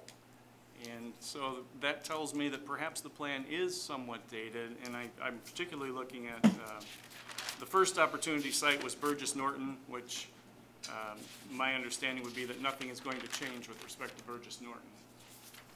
We also have the Mill Race, which is another site which is under significant building. We have the Citron site, which is significantly going to be built. And if you go south of 38, the 7th Street townhouses are significantly built into that as well. You have Park Place, and you have the row houses on the East Shoreline development, which significantly changes that opportunity site. So would you consider those opportunity sites still valid, or are most of them more than halfway complete? I think we've seen some development of those opportunity sites. Park Place actually started as being very consistent with the downtown plan, then expanded that concept to the other half of the block. The First Street row homes are, again, in line with the vision of the downtown plan, and there's still the whole other half of that block face that has not been developed, and the zoning regulations aren't in place for that to happen today. So I think there are implementation steps that would still remove some of the barriers that exist to kind of complete those opportunity sites. And the downtown plan wasn't just about the opportunity sites. I mean, those were areas that we've kind of focused on to try to illustrate what could be possible. But redevelopment and reinvestment's certainly not confined to those 7 sites. Okay. Another major part of your presentation was the site plan review and streamlining the process, which all of that makes sense from a developer standpoint. From the resident's standpoint, are we taking away the right of a resident to oppose a project in front of a commission? Will there be a piece that we're not going to allow them to make their voice heard? If it's a by right development, they don't really have that opportunity now. So if it's meeting all the regulations of the code today, and it's going through site plan review, it's not a public hearing. It's a public meeting. It has to go to the Plan Commission and City Council, and we always take public comment at those meetings. But if it's checking all the boxes, there's really no basis for denial, regardless of objection. It's their right. So it's really a questionable part of the code, in my opinion, as it sits today, and I don't think it's a best practice to require by right development to go through additional checks and balances. Would a zoning change allow residents to oppose a project, which Right. is different than by right? So a zoning change requires public hearing, notice, special uses, variations from development standards, setbacks, lot coverage, building height. So if we All of those would trigger the public hearing. If we were to change zoning tonight, we are taking away the right of a resident to oppose a future project if it required a zoning change. No. Well, if something is going to be developed on a property that we change tonight, in the future, And if we hadn't changed it, it would have to go to a public meeting to change that zoning. I guess I'm not understanding the question, because the proposed zoning changes tonight have gone through that public hearing process. Understood. In the aggregate, looking at a map, I'm looking to the future, and if your property abuts something that the zoning is changing tonight, and a year from now, someone wants to put in a 35-foot building, which would be allowed because we changed the zoning tonight, no public hearing would be required. However, if we kept the zoning the way it is now, and a year from now someone wanted to do that, they would require a public hearing. So my future question is, you're right, we went through all the policy now, looking at a map and changing the colors and having the meetings back in January and February. But people, I don't think, understand what that means if they're looking a year into the future and seeing that 35-foot structure next door to their property.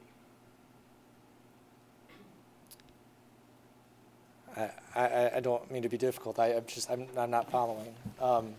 I think what Yeah, you're Mr. saying, like, Yeah, let me try to summarize it, and correct me if I'm wrong. Sure. Tonight, property A is zoned residential. After tonight, it's zoned commercial high density. Okay. If the commercial high density property is brought in and checks all the boxes with respect to by right development, Right. have we voided any opportunity for the public to comment on what may be built there? I guess if that answers it, there's no longer a public comments before the Plan Commission or City Council, but it would still be by right development. So their ability to, I guess, voice their opinion in a public meeting wouldn't be there. There's not a public hearing, but there's still opportunity for public comment, is what you're saying. Right. And I guess if there's a zoning change, Right, if there's a variance there's request. always a public hearing. 36 feet instead of 35, but I know exactly what you're saying, but yeah, So that would be a change. certainly.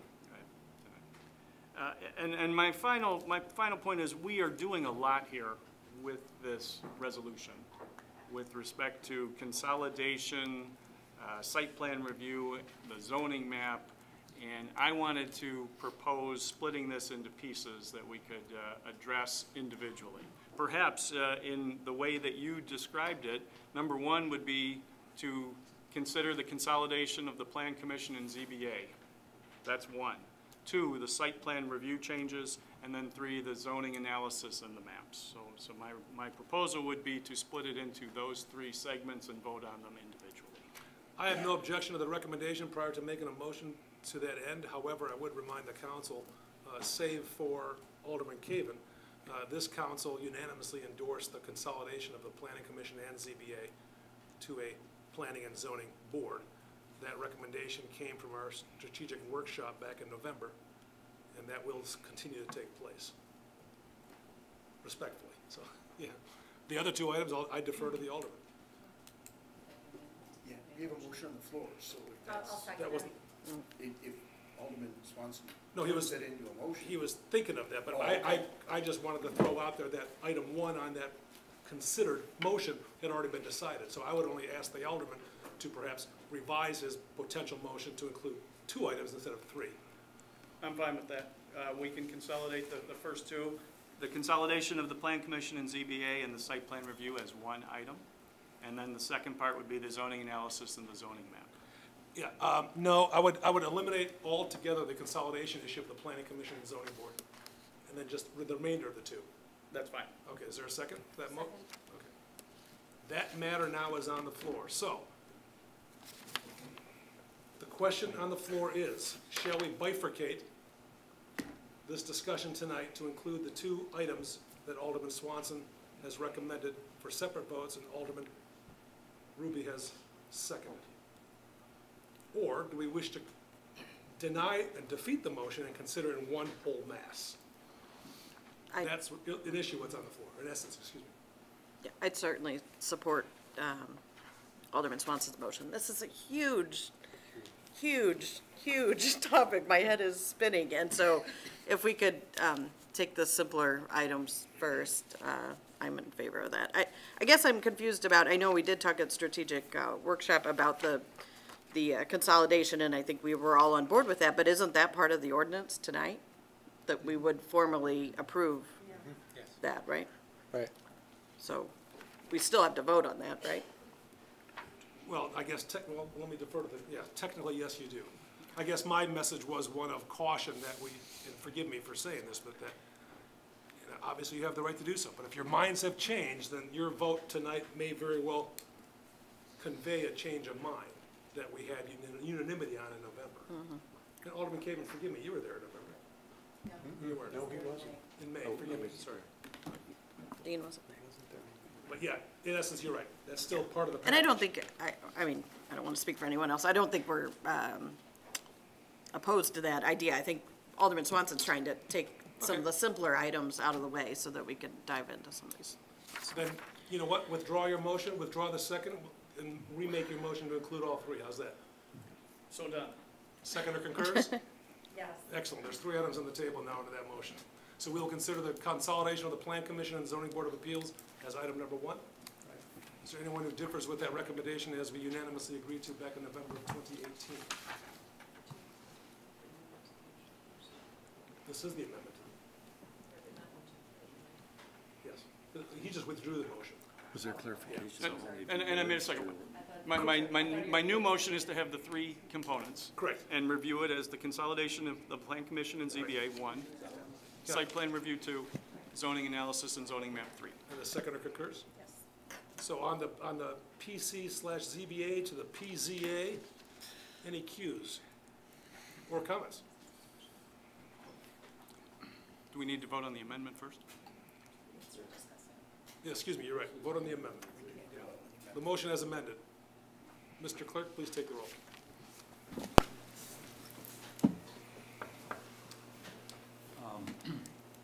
Marks. Aye. McGowan. Aye. Swanson. Aye. Bruno. Aye. Burkhart. Aye. Ruby. Aye. Caven. Aye. Kilberg. Aye. Maladra. Aye. Amendment to the motion passes with 9 affirmative votes, 0 nay votes, and 1 absent. Now that amendment is on the floor for discussion. My apologies for the snafu.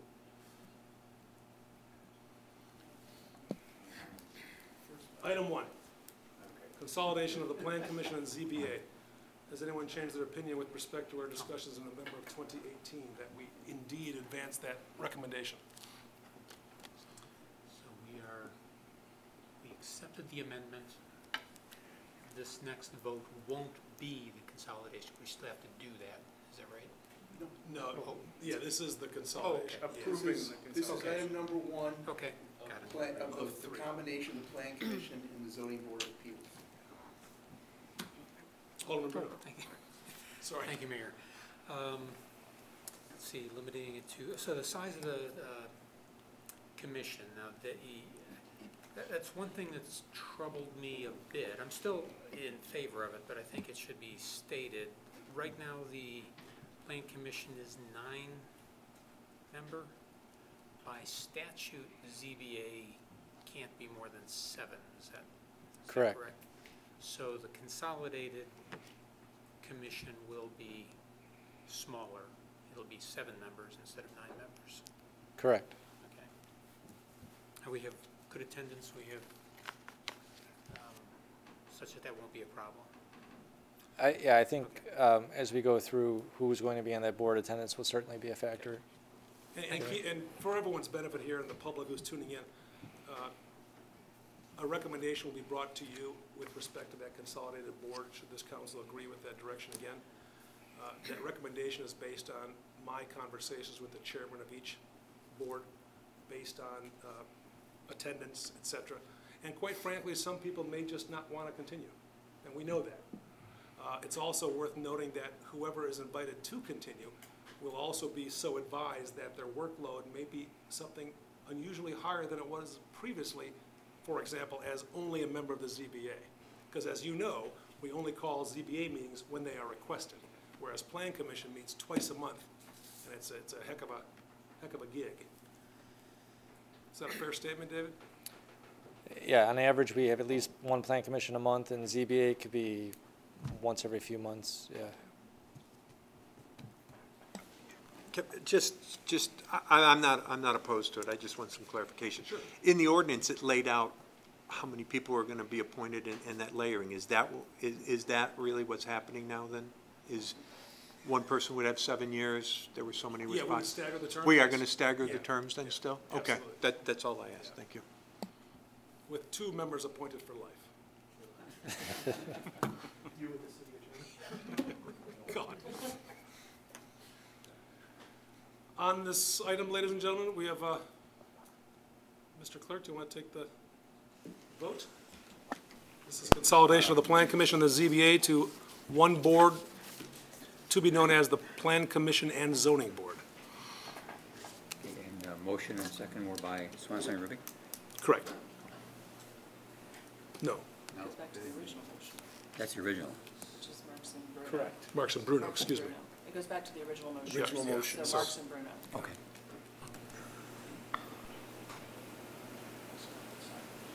Okay, Bruno. Aye. Burkhart. Aye. Ruby. Aye. Caven. Aye. Gilbert. Aye. Maladra. Aye. Marks. Aye. McGowan. Aye. Swanson. Aye. The motion passes with 9 affirmative votes, 0 nay votes, and 1 absent. Item 2 under that motion is the site, what the what? Site plan. The site plan, and you want to, I think your language was specific on that. The site plan review. Site plan review. Segment of David's presentation. Enhancement of administrative review, if you will. Correct.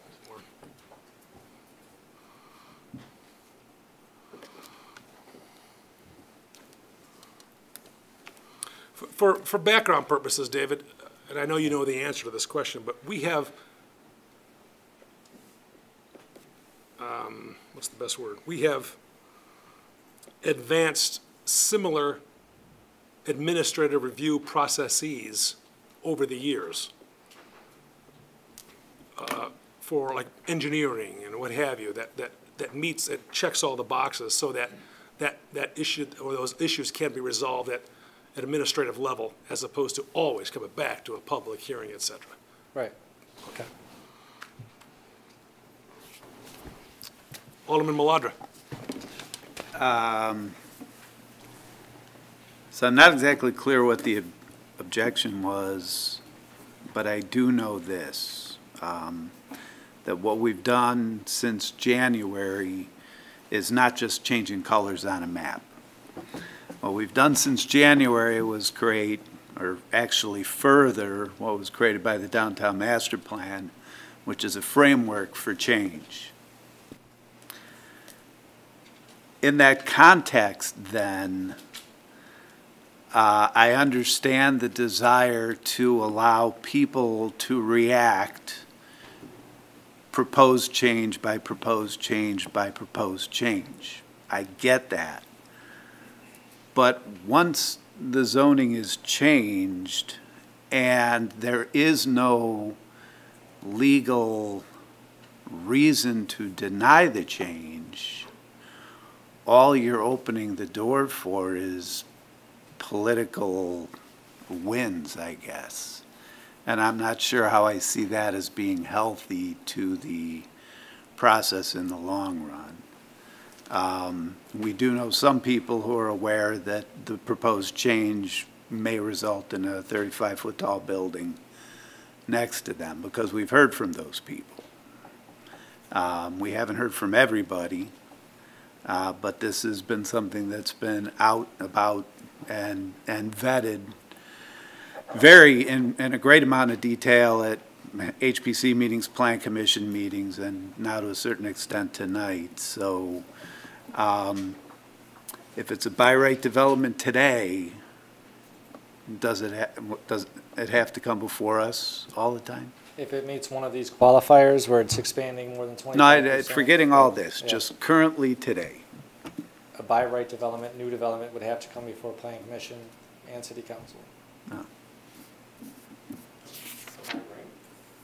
Right.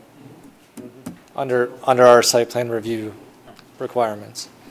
Under section 1004 of the Plan Commission Code. Exactly.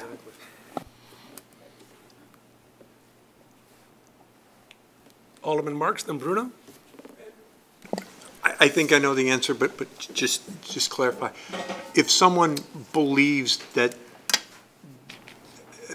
the determination was wrong, that just goes to the Planning and Zoning Board of Appeals, correct? If they feel that the determination is wrong, that it doesn't check all the boxes, they still have that right, correct?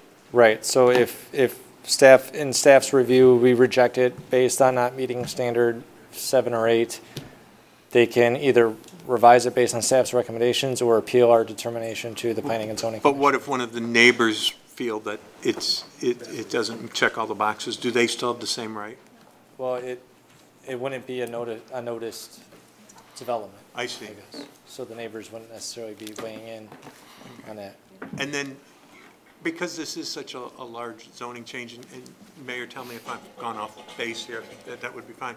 Was everyone in this area, you know, made aware of what we were doing with certified letters like we normally do with every zoning change? So we noticed everybody within the boundaries and everybody within 500 feet of the workshops when we started the workshops in January, and then we sent out another notice when we scheduled the public hearing to the same people within 500 feet and within 500 feet of the affected within area. it. So, and that was certified mail, or did we? Regular mail. Regular mail, okay, fine. Thank you. Alderman Bruno? Thank you, Mayor. We are talking about site plan review and staff administrative Correct. stuff. Okay. Correct. Just administrative review element Yeah, of so, it. I've had some experience with my time on HPC where we gave staff more flexibility for taking care of little stuff. I can't think of a significant place that that ever caused a problem. Staff is, and it's written in the ordinance, staff has to be conservative. If it should be pretty obvious that it's substantial. What was the wording? Substantially similar? Right. Yeah, I was paying attention. I think that type of latitude of staff for administrative review can significantly help on complex proposals and simple proposals. So I'd be, I've got a good, I've had good experience with it, so I'm happy to vote for it. Alderman Burkhart? Okay, on this one, I am bothered by the lack of, I think there's some loss of transparency here, because I think even if the process slows up some development, the benefit is that the neighbors are notified, or at least have an opportunity to air their grievances before the Plan Commission and City Council. And with the draft ordinance, you lose that because it's done here within City Hall. So, I mean, for example, if I live on James Street where, you know, the proposal is mixed high-density residential district, there's some beautiful single-family homes on James Street. And someone puts together a couple parcels and wants to build a 3-unit townhome. As long as it meets the kind of by right, that doesn't come before Plan Commission or City Council, correct? As long as it meets the requirements for the mixed high-density residential district. If it's a single-family home or if it's a three-unit. right. Or less, it could be administrative review. It could be administrative review if they were tearing down an existing house that's in the historic district, that requires a public notice. Gotcha, okay, because it would have to come before HPC. So as a primarily built-out downtown area, anything involving a demolition and new construction, you're going to trigger the public notice requirement. What if I'm on Peyton outside the historic district? Then you may not, right. So suddenly someday, you know, I'm living in a single-family house across the street and, you know, the 3-unit townhome could be going up and I really haven't had any there's been no real public hearing or city council meeting at which I can voice my concerns, right? Right. Okay. I understand the benefit. I'm just saying that that's what concerns me about, I think there's value in residents getting to air their grievances, Seinfeld reference, but, you know, even if it doesn't go their way, at least they get the chance to come up here, they get the chance to maybe go before the planning commission, before the city council. This seems like a big step, the administrative review change, not for Pilates versus yoga, I mean, that makes sense, it's this kind of, expansions greater than 25%. Can you give me an example of what that would be? Like, is that a single family home and I want to do a big addition and it's, or? So Graham's 318, that expansion was more than 25% of their existing floor area, is double. So that triggered the site plan review requirement. So they had to go before Plan Commission, even though it was a permitted use. And then they also had some setback relief that they were asking for, so not the best example. But.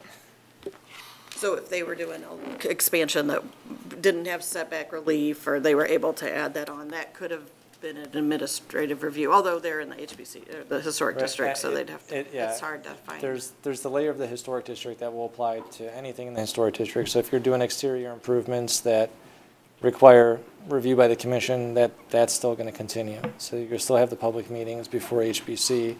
You just may not also have a meeting before the plan commission. Okay. And amendments to a previous site plan approval, what would the example of that be? So if we approved the site plan for Graham's 318 and they came back next year and said we want to change this aspect of it, that would have to then come back before the plan commission and city council, even if that change complied with the code. Okay. Do the front porches fall under the site plan review? Is that? It would not. They would likely fall under the HBC's review, facing the street yard.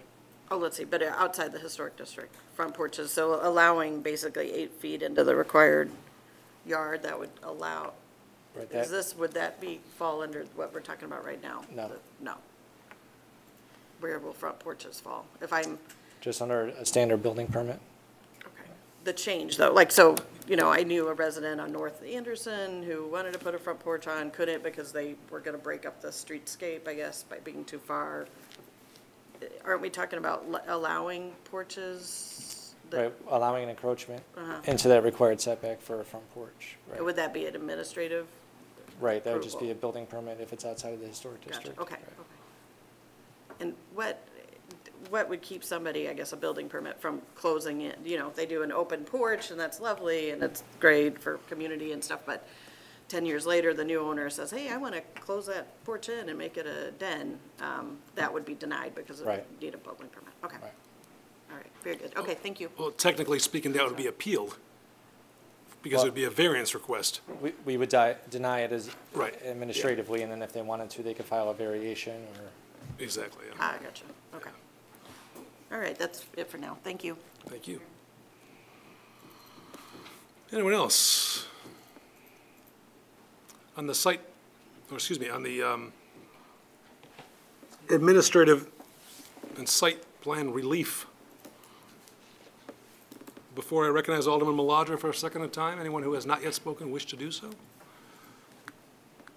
Alderman Maladra. So I'm conflicted. I'm troubled by the idea that, you know, somebody who wants to do something that the law allows them to do has to jump through a series of hoops. When a homeowner wants to do something that they're allowed to do, and we make them go through several processes and fill out several forms, we all get to hear the downside complaint about that. However, some of these changes are quite large, and even though a resident may have thoughts that there's no legal basis requiring a change in what the builder intends to do, I think it would be good for these people to hear what the neighborhood is thinking about the proposed changes, because that might then be reflected in what actually gets built. So perhaps in the spirit of erring on the side of caution and maintaining openness and transparency, this administrative review is going a step farther than I'm comfortable with right now. Alderman Kilberg, do you have your hand up? No, I was scratching. Oh, sorry. Excuse me. David, may I just ask a general question and invite you to comment? And perhaps Ms. Dawkins as well, or the city attorney for that matter. You stated earlier that a by right development is such that all the boxes are checked, and to Alderman Maladra's position, it is legally allowed. And a by right development, as proposed in this amendment, would be administratively approved. Right. Currently, a by right development is not administratively approved, but it comes through the process. But from a legal standpoint, the regulatory bodies have no legal authority to deny a by right development other than, forgive me, politics. Correct, but therein lies my conflict. So we have no legal authority to stop it, but the public process may still inform it. And then what ends up being constructed, quite possibly, and in our history most likely, reflects what was heard. Well, currently, we don't notice those No, I site understand plan that. reviews either. So we're not giving the public, I guess, notice that there's an application on file to review and provide comment on. Correct. If they're paying attention to the agendas, they might see they pop up on the agenda. Exactly. And come. I could But say. let me, forgive me, but to your point, Alderman Maladra, I think you helped prove my point. that if it's by right and I have the legal right to mow my lawn in diagonal, but you like it done in a checkerboard pattern, I don't care what you like. This is my property, etc. I have the right to do it. Alderman Marks, I think, maybe touched on this. That becomes a conflict in and of itself. Are we creating drama where none exists, or are we preserving the opportunity to have drama help shape what may or may not be developed? And so, you know, if it were 5 years from now, I think the question, I would look at the question differently than I do today. Today I view it in the context of a lot of people are going to have potentially a lot of change, a lot of big change thrown at them at once. I think the drama is going to be there regardless because of the newness and the magnitude of the change that we're looking at. 5 years from now, after some of this has been going on and it becomes more business as usual, then it's different. So I think right now, I don't know if this is even the right phrase. We don't have the authority to stop, but we have the powers of moral suasion to form and shape. And if, no offense to staff, who I believe understands the council's vision and all that other stuff, our vision itself can be formed and shaped by what we hear from the public. So where I'm coming down is given the newness of it, given the magnitude of the change, at least for now, I think we're better served by maintaining transparency than removing.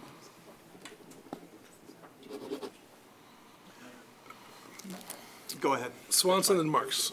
If I could add some nuance, the reason I brought up the residents' ability to object was sort of related to what you were saying, Alderman Maladra, and that's because of the newness, because of the change, I want to keep their right to come before us and before the Plan Commission for these new developments. And that would be the zoning change. I have no problem with the site plan review going forward. That makes complete sense. What doesn't make sense for me is someone a year from now who is used to a single-family home next to them and all of a sudden having a 35-foot mixed-use structure. So if we do not change the zoning tonight, the zoning would be the methodology that they could voice their opinion about that. because the zoning change would be required in order to build that. Yeah, and I understand, let's stick to the administrative review, but I understand what you're saying about zoning, which will come up in the next topic, but yeah, yeah. So, Alderman Marks. Alderman Burkhart? Hey, I work well with like concrete, real-world examples, so when Marquette was kind of sputtering out, the CEO of Marquette said, I'll just come back and build a self-storage unit on the site, and I can do it by right. They would have had to go through the Plan Commission and City Council, even though that was zoned under the light industrial, they could build a self-storage unit or facility, that's what. But we would not have had the ability really to say, no, as long as they followed the setbacks and everything that was, okay. And I could tell you, I'm struggling to think of a real-world example where we've had a site plan review that checked every single box and did not require some kind of zoning relief or public notice. I really can't think of one in the 10 years I've been here where we've had that instance. I think what this does is it does provide some incentive to a developer to check all the boxes, right? Because they don't want to go through the public process. So it's encouraging compliance with the code, and you streamline it that way if you're able to meet all the requirements of the ordinance. But honestly, I can't think of a major development where They we've had that occur. wanted some relief or on height or density or something, setback or right, whatever. Okay. All right, thank you.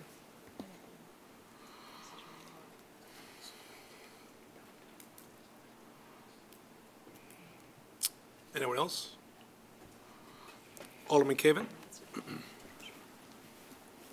Just so I have this straight, which part does the lot coverage, is that part of this initial part of this motion, or will that fall to the part 3, which is the actual zoning change? Lot coverage would be under Part 3. Would be under part 3? Right. Okay, thank you.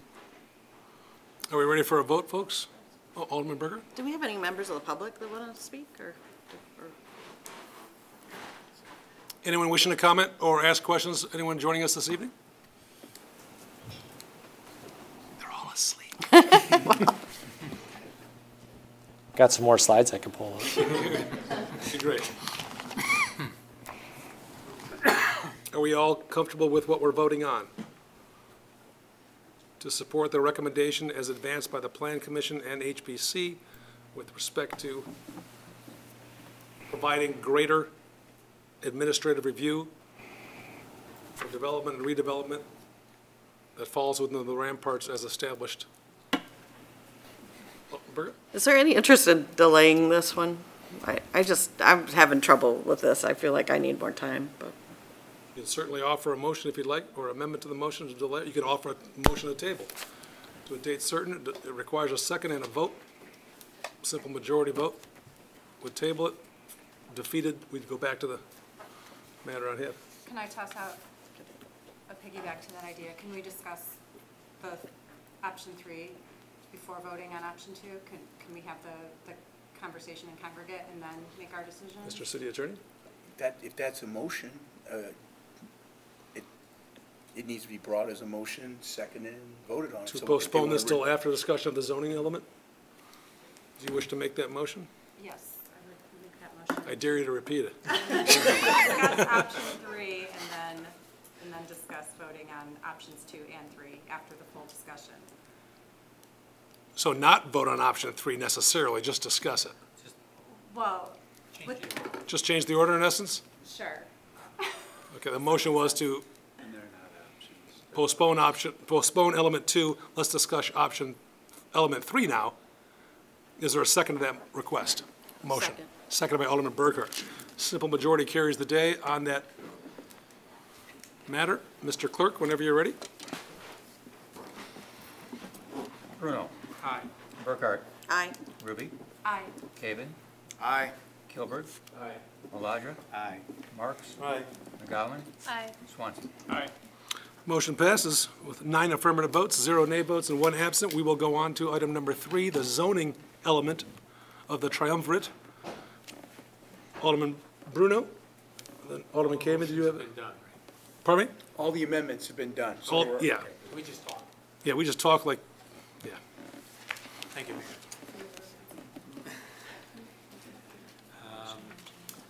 Let's see, on zoning, can you go back to a slide where we were talking about that area bounded by Peyton and Stevens, 5th and 6th?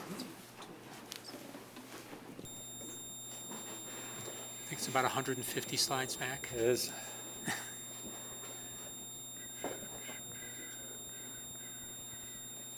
Yeah, there. This is mostly oh, no, go back. There you go, right there.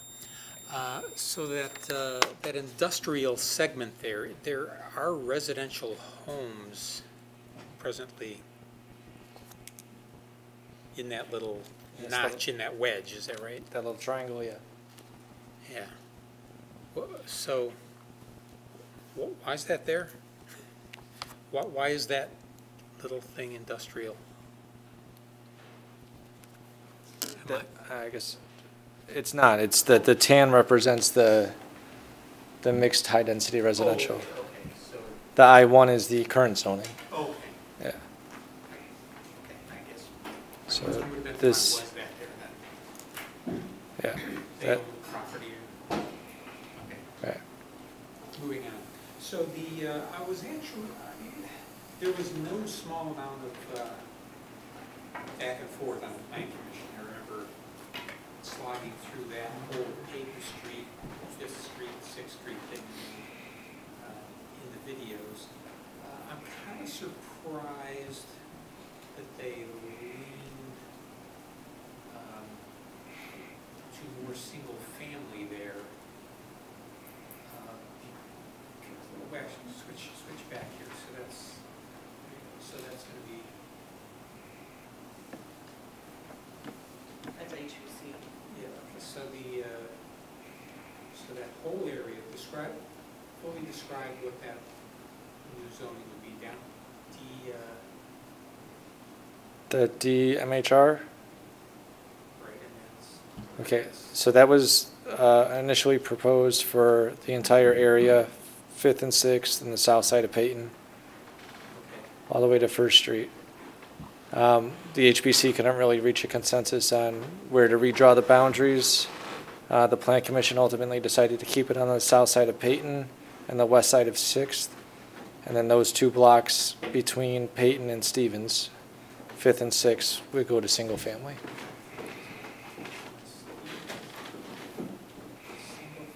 So there's actually a lot of multifamily on those 2 blocks of yellow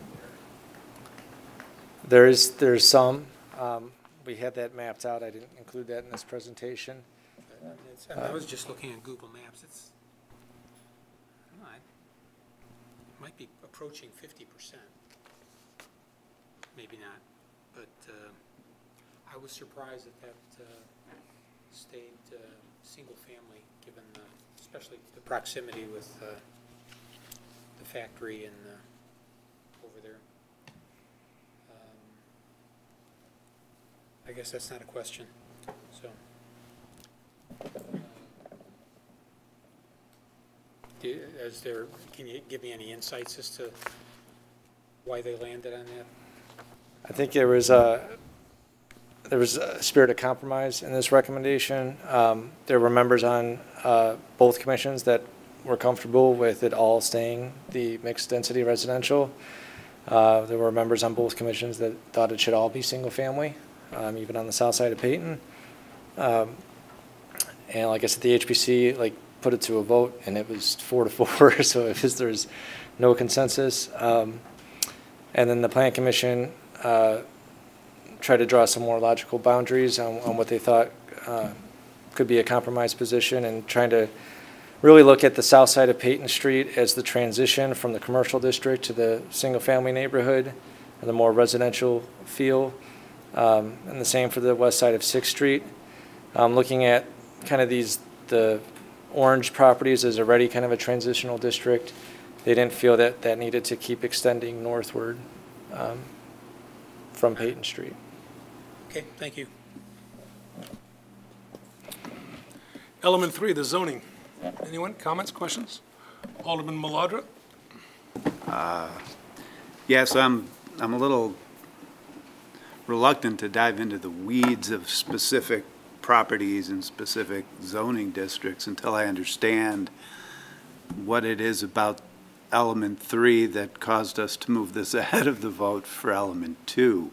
Is it really the intention of anybody here tonight to not vote on whether or not we're going to enact this proposed zoning changes?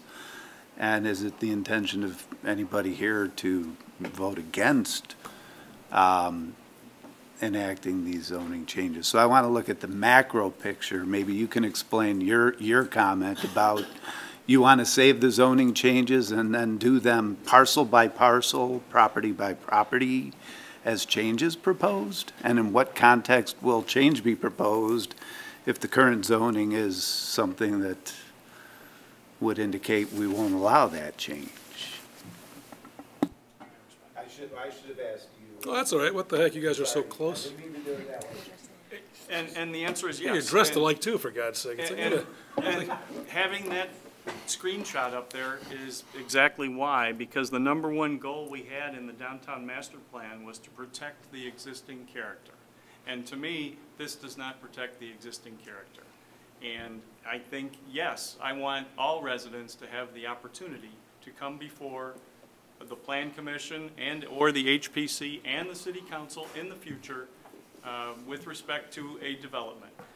It was mentioned earlier that we had 3 meetings that people could be engaged. I would like to remind everyone that 2 of those, one was a significant snow event, and the other was during the polar vortex. And I believe we had warnings. It was 25 below zero on one of those nights. I suggested that we schedule a 4th meeting so that people could come, and I don't believe that ever was conducted. So I think we could have been a little more forthcoming with respect to the residents who were impacted. So the answer to your question is absolutely. I would like all residents to have the opportunity to address zoning changes in the future as it relates to properties nearby them, seeing what that proposed development will be.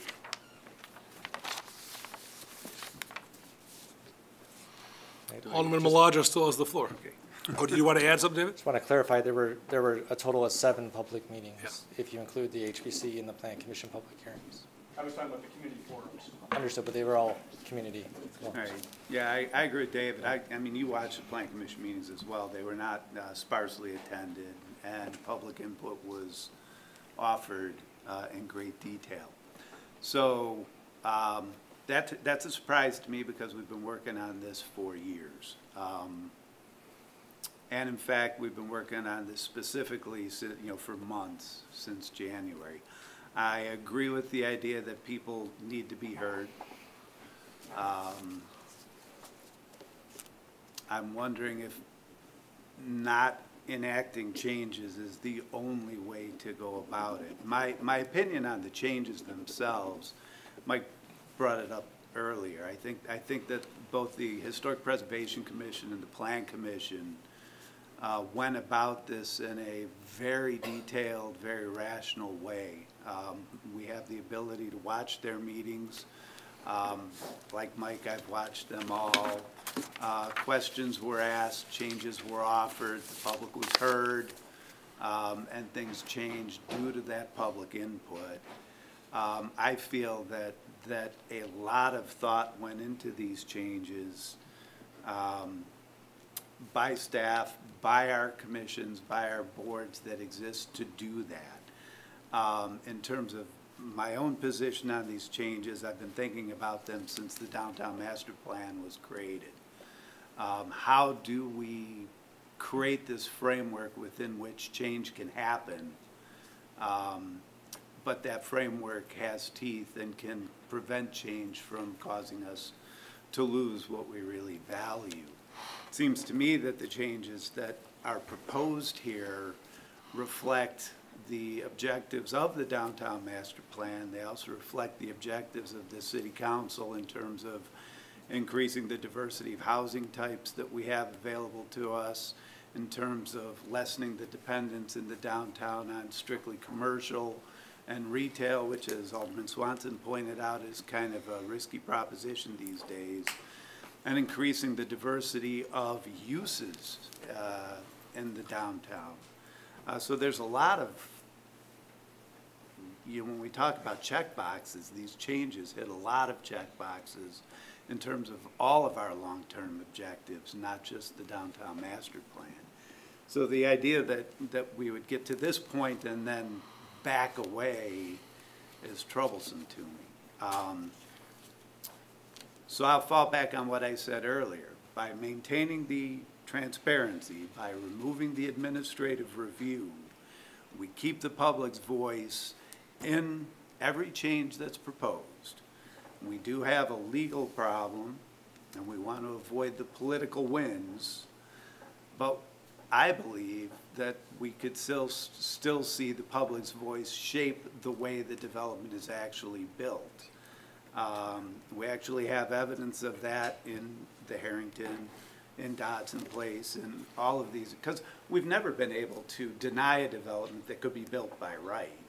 No, but those developments you cited were not by right. No. Those were PUDs. Details. Yeah, details.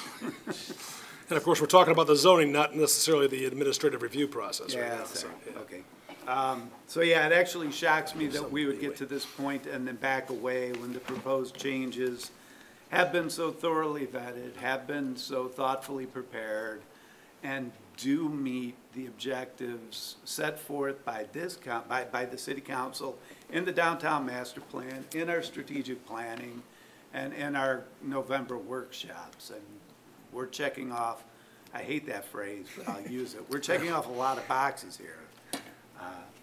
And so I'll stick in the confines.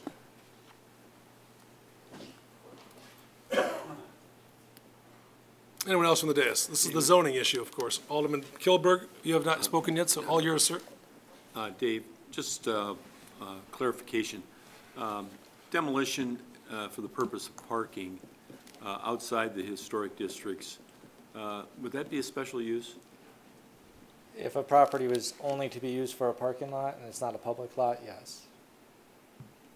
So If it was a public lot, I don't believe it would. it wouldn't require special use? I don't think it would. Okay, thank you. Alderman Marks, then Swanson. David, you and I had a great discussion earlier today. Could you go to that slide that we were discussing? Because I think the overview might help people. The one where the one where you could see what we were changing from and to. So the overall map? Yeah, the overall map.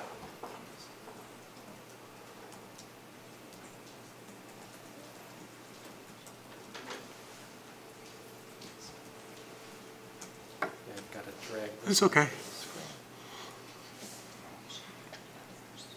Yeah, that'll do. So, yeah, let me go. So currently, right now, all of the red is really zone commercial, correct? Correct.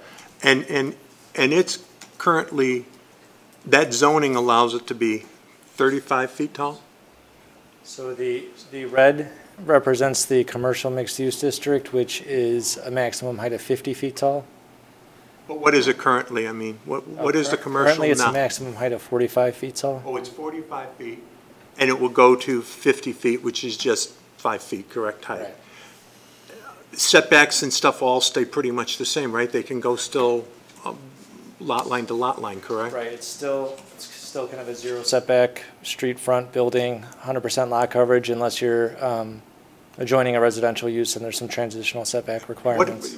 Okay, so that also includes the Mill Race property. We're taking that from 45 to 50 in this, is that correct? Right. Okay. So we're just adding it 5 feet, but what's the setback then if it's that commercial multi, going to up against single family? What, do you know what that buffer is? Is it 10 feet, 20 feet?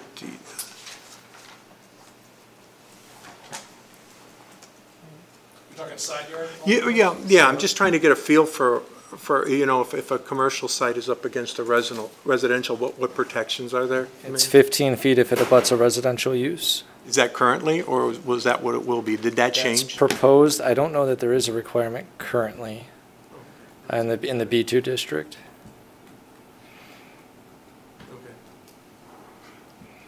Then the other one is the industrial up there. I know we were changing, you know, that all that purple is zoned industrial right now, is that correct? Correct. And what is the height limit on those and the setbacks too? Because those will bounce up against residential currently, and then what the proposal is. Maximum height is 50 feet, and I believe the building setback is 40 feet with a street yard setback of 20 feet for parking. And those kind of get cut in half under the proposed to a minimum street setback of 20 feet for the building and 10 feet for parking, which is really more reflective of what's there now. So currently, what is it? How high can those buildings go right now? Is it 50 feet. And it's staying at 50 feet? It's proposed to be scaled back to 40 feet. Always going back. Okay. So everything that goes up against single-family residential has additional setbacks built into that, not by this code, more than by the single-family code. Is that correct? We have some like 5-foot landscape requirements around parking areas right now, but I can't say that for certain without pulling it up, and I'm happy to do that. I don't want you, but in most cases, that is what is happening, correct? That we're adding some transitional setbacks between residential uses, yes. Okay, all right. That's all. I just wanted that clarification, what we were changing from to. Thank you. Thank you.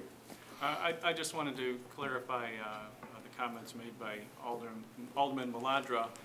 Yes, I understand that we have multiple plans that are in place and that all of these zoning changes have been thoroughly vetted and follow all of those plans. However, it's my opinion that plans are subject to change and they're subject to becoming dated. And I think we do have some older plans that perhaps could be revised. And I think the other thing that we need to be very cognitive of that has come up time and time again with respect to Marquette, with respect to the mill race, is that people are very protective of the existing character of the downtown and of their neighborhoods. And I think anything that we do that could upset that, we need to tread very carefully. So that is why I'm apprehensive to do this change. Thank you. To do the zoning change? Correct. Got it. Anyone else on the zoning matter? Alderman Burkhart. Alderman Marks touched on this on the height, and Alderman Swanson just now. So commercial mixed use would change from 45 feet high to 50. Are there any other of the zonings of these seven districts we're considering where there's a change in height, maximum? Building height, so basically everything in yellow is staying the same. Mm-hmm. The industrial district, we just said, goes down from 40 to 50. The residentially scaled commercial mixed use is a 37-foot maximum height. You have some larger structures there. I think that is consistent with the current zoning. Okay. Other than that, no. There was the recommendation to go up to 40 feet for rear-loaded townhomes, but that was brought back down to 35 feet. Okay.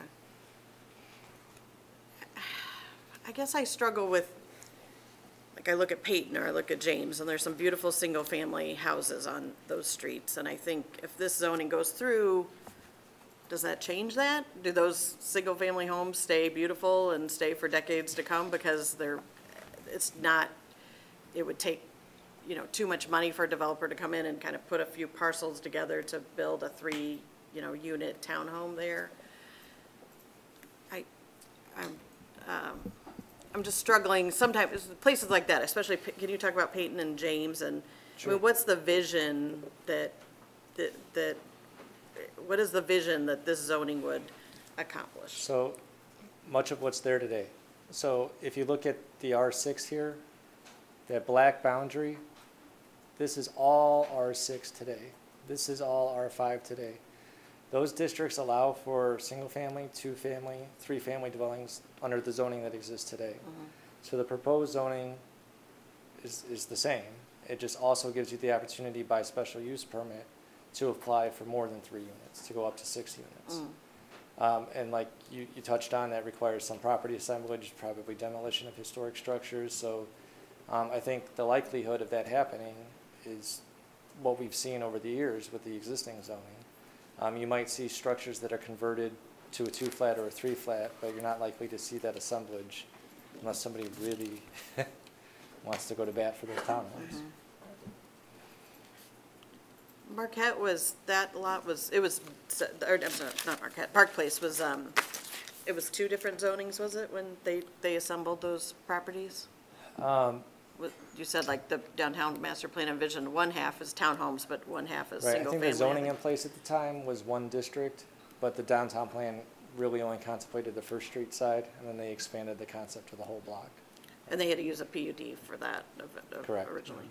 Do you see this cutting down on PUDs? Because it simplifies our zoning and it maybe makes it more cohesive and stretches than currently, or do you think we'll still see a lot of PUDs? I mean, the hope is to remove some of those barriers and encourage by right development by streamlining processes if you comply with the code. So that's the hope, that you wouldn't have to go through zoning relief, especially if it's a product type that we have stated that we want in our plans, and through some practice kind of know what those regulations look like. So the hope is that it would cut back on the need for zoning relief and PUDs. Can you talk about non-conforming uses and non-conforming structures? I mean, we have those currently under, right, under our current zoning? I think I'm bothered by the fire scenario. You know, I have a thriving business, but it's, you know, after this, if this were to pass, it's a non-conforming structure or use. In the middle of the night, the thing burns down. What do I got? You know, like, where's my value? Where's my, it feels like a big loss. But you're saying we already have situations like that in the city?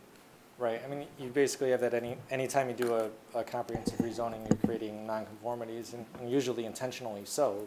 You're saying, we want this area to change over time, so we'll let you stay for as long as you can make it, or your building doesn't burn down. But in the event that that changes, these are the new standards you have to abide by. So it really depends on the severity of the nonconformity when you talk about value, I guess.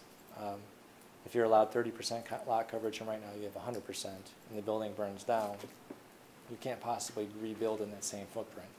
And that might be a case where you've got a very good petition for a variation from the zoning board. You've got a hardship to claim.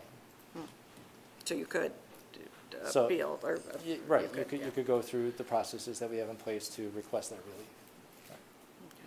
Could we go back to the Bennett and State slide? I think that was early on.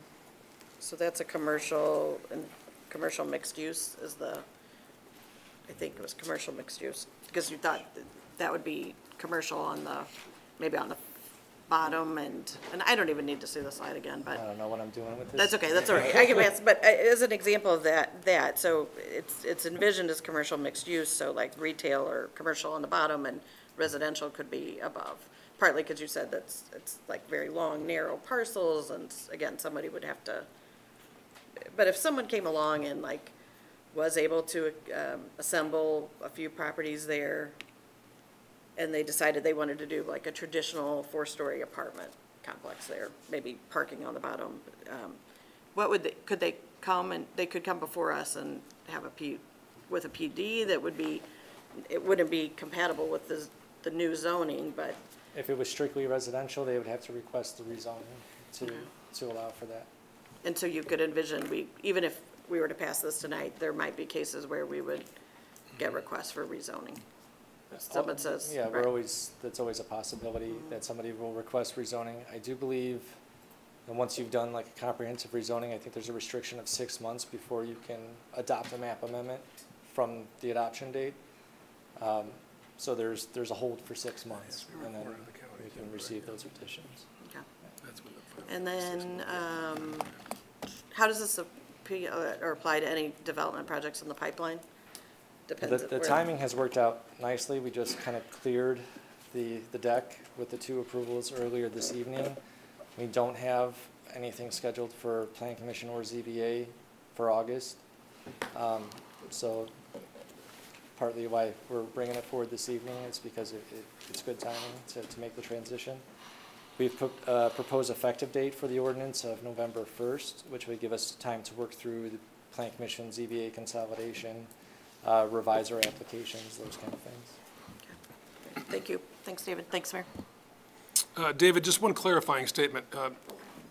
Hypothetically speaking, this council adopts what's being recommended this evening, with amendments, without amendments, doesn't matter. That 6-month waiting period is the time between our action and when we file it with the county to record it properly. Correct? I'm not certain on the exact date that clock starts, but I believe there's state statute that says you have to wait 6 months before you can. Irrespective, yeah.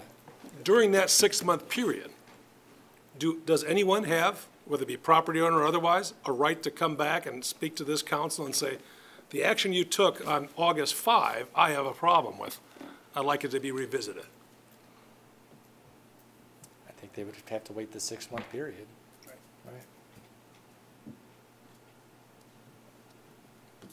I mean, they can address the council, but I don't think the council can consider it and take action to change it for a period of 6 months. Okay. Thank you. Yes, Richard. Could you go back? Put your microphone, sir. Thank you. Could you go back to that one slide we were on? Because I just want to clarify. Which one's that? The one that we had up originally with the whole section that we were map? talking about. Yeah, the map, please. I think you left it open. What parts of that really are not within the historic district that's probably going to have some kind of a hearing anyways? Is Stevens, that industrial, is that in the historic district? The historic district boundaries are Stevens Street on the north. Okay. We've got the river on the east, basically 7th Street on the west. Okay. Down to south, or down to the tracks. So we're talking about almost the majority of that is going to go through some type of public hearing with any change. Not on the east side. Not the east side, I understand, but for the majority, I'm just looking at the majority, there is going to be some type of a public hearing. It looks like when we look at that map, is that correct? Yeah, I mean, if it triggers HPC review, there's at least a public meeting if it's visible from the street. Okay. The proposed changes, any demolitions in the historic district go through a public hearing, or at least a public meeting, depending on the significance rating. So like on State Street right now, we have commercial, we're limited to 30. You're not afraid of, 40 feet, 35, that ladder effect, because really that should be taken care of by HPC saying we don't want to see that in the front of the building. You can kind of give the height in the back, correct? Well, I think staggering is normal in any downtown where you've got 1 to 2 to 3 stories. I think when the HPC is reviewing new development, they're looking for it to be compatible in scale and building height and setbacks to its surroundings. That being said, there are zoning rights. So if they if they felt like they had to give them, their 4 stories, they might recommend that the 3rd and 4th stories be set back. Okay. So from the street, it reads as 2 stories, and it's just one example. Okay. I just wanted that clarification. Mm-hmm. We've discussed the zoning. Do we go back to the, do we want to vote on the zoning, or do you want to go back to the site review via administrative authority? And we still have a meeting after this one, too, so. 2 meetings. Okay, vote on the zoning. The zoning as proposed, ladies and gentlemen, all the recommendations advanced by David DeGroot, which would in turn, or I should say, which as well were advanced by not only the working group, but the HPC, the 7 public meetings, and of course the Plan Commission on the zoning issue. Are we comfortable? Mr. Clerk, please take the roll. Kilburn. Aye. Maladra. Aye. Marks. Aye. McGowan. Aye. Swanson. Nay. Bruno. Aye.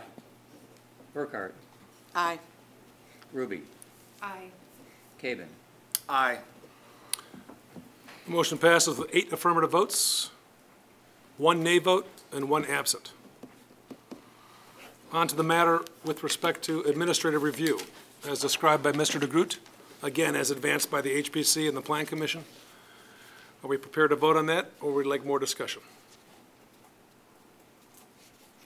It looks like we're prepared to vote. Mr. Clerk? Oh, wait, Alderman Maladra? Clarification, so a nay vote means that we retain the public process. A nay vote means that you object to the Plan Commission's recommendation that greater administrative review be granted. Yeah. Anyone else? Mr. Clerk? Haven. Nay. Kilburg. Nay. Maladra. Nay. Marks. Nay. McGowan. Aye. Swanson. Nay. Bruno. Aye. Burkhart. Nay. Ruby. Nay. Motion is defeated with 7 nay votes, 2 aye votes, and 1 absent.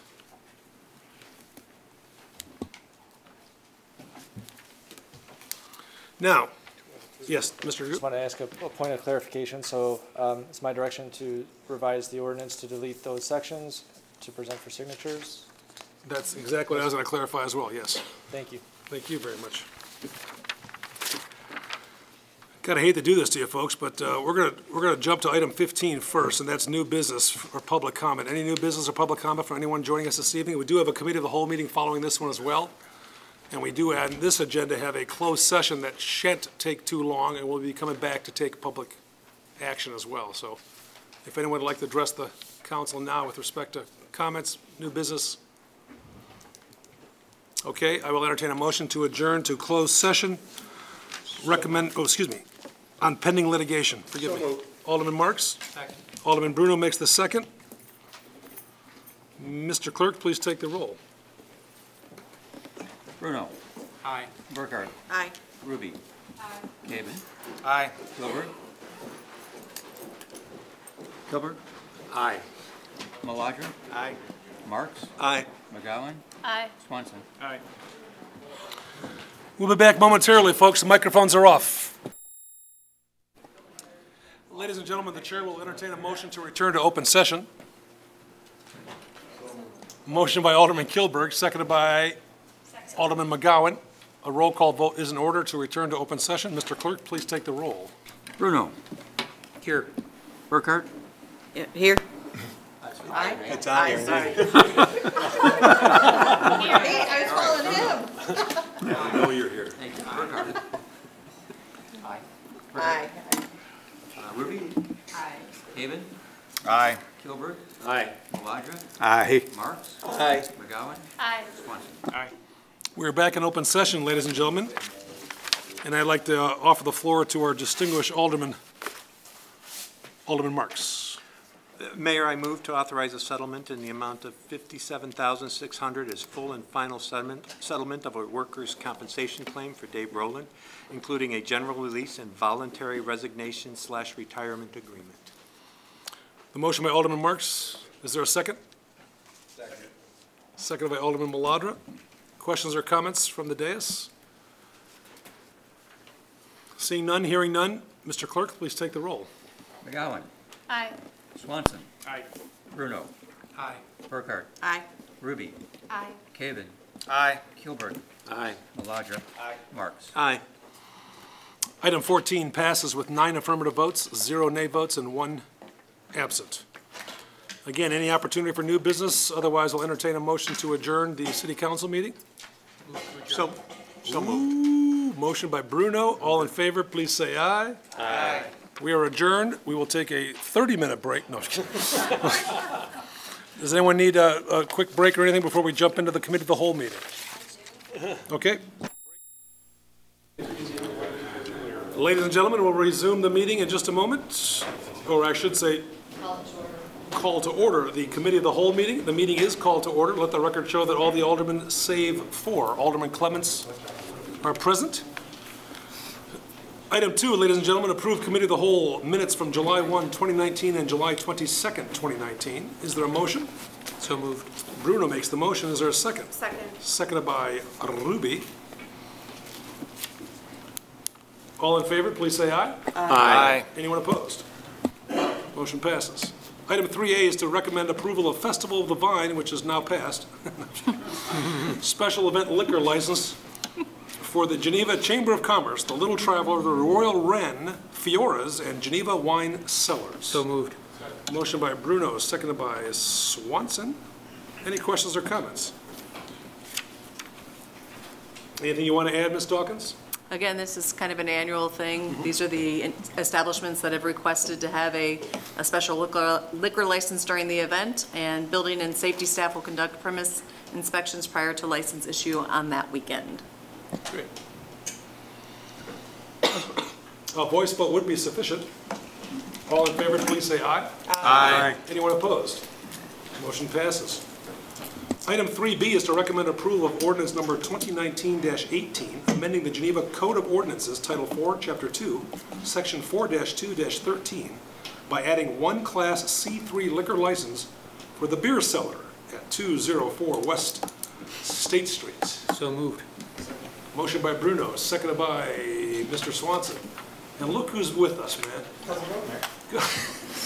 He lasted through all of that. Unbelievable, my God. I'm a zoning expert now, so that's good. Yeah, really, everything's fermented now, too, isn't it? Yeah. Do you want to add anything? Or, no? Just I like you more than ever. Do you want me to give you? Yeah, brief synopsis by Sure. Ms. Dawkins, then we'll answer any questions or An comments. application for a C3 liquor license was submitted by the Beer Cellar Geneva at 204 West State Street. The application has been reviewed by the Chief of Police after a thorough background investigation. Recommended approval to the Liquor Commissioner. The liquor license will be issued upon approval of occupancy from the Building Fire Department inspections, and therefore the Liquor Commissioner is recommending that we add one Class C3 liquor license for the beer cellar, and as you noted, the applicant is present this evening if there's questions. Any questions from any member of the committee? Hearing none? Seeing none? All in favor, please say aye. Aye. Anyone opposed? Let the record show it. 9-0-1 was the vote. Congratulations. Thank you. Get some rest. No, guys. I got an 11-week-old at home. Item 3C is to recommend resolution number 2019-73, authorizing acceptance of the 2019 Employee Benefit Plan renewal effective November 1, 2019. Second. Ruby makes the motion, and Bruno makes the second. Questions or comments for, well, first a synopsis by Ms. Dawkins, forgive me. For the Committee of the Whole's consideration this evening is the renewal of the Employee Benefit Plan effective November 1st. This includes medical, dental, vision, and life insurance coverages. The renewal for the medical portion reflects an increase of approximately 1%. Based on the current employee census, this would reflect an increase of approximately $27,650, including both the employer and employee contributions over the previous plan year. We do have Boomer Whipple with us this evening from Lundstrom. Ben McCready, Assistant City Administrator, and Lisa Berry, HR Generalist, are all here to answer any and all questions you might have regarding this renewal. I will say, this is a fantastic renewal. Yeah. Any questions or comments for either BLB, that's Boomer, Lisa, or Ben? From the dais. This was a good deal.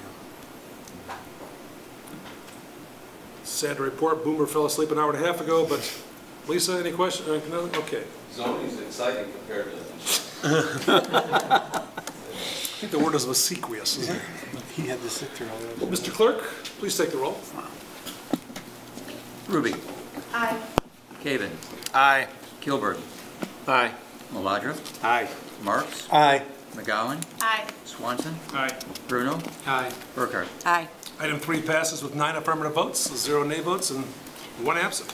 Item 3D is to recommend resolution number 2019-74, authorizing a contract with Sewer Tech LLC at a cost of $227,860 with up to $22,140 in change orders for a total not to exceed amount of $250,000 even. Is there a motion? Second. Oh, who made the motion? Mark? Me. Oh, good Lord, man. Bruno McGowan. Beat me. Okay. Questions or comments for, I'll start.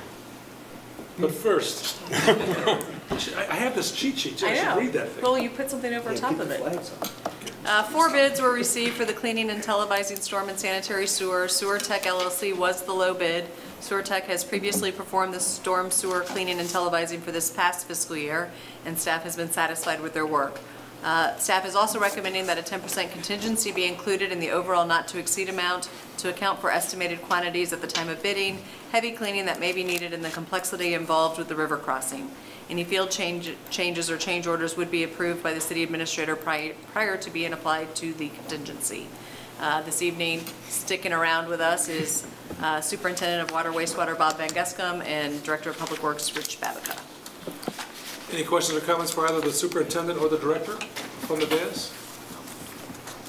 I'll ask one just to justify them being here. Big Bob. Part of the reason we have to hire, thank you, by the way. Part of the reason we have to hire this out is we don't have the right equipment. Is that correct? For the sanitary sewers, yes. It's large diameter pipe, and our equipment is not sized for those large diameter pipes. The lighting equipment especially it needs to be higher amperage or larger to accommodate the large diameter pipes. And it doesn't make sense for us to purchase it and do it ourselves? No. We don't use it enough to make it? Correct. It's not that large of a area to justify for us going out and getting the equipment. So. Okay. All right, thank you. Thank you, Mayor. You're welcome. Anyone else? A voice vote is sufficient, folks. All those in favor of this item, please indicate by saying aye. Aye. Anyone opposed? Thank you, gentlemen, for sticking around. Any business? If not, a motion to adjourn is in order. So moved. Motion by Marks. All in favor say aye. Aye. We are adjourned, folks.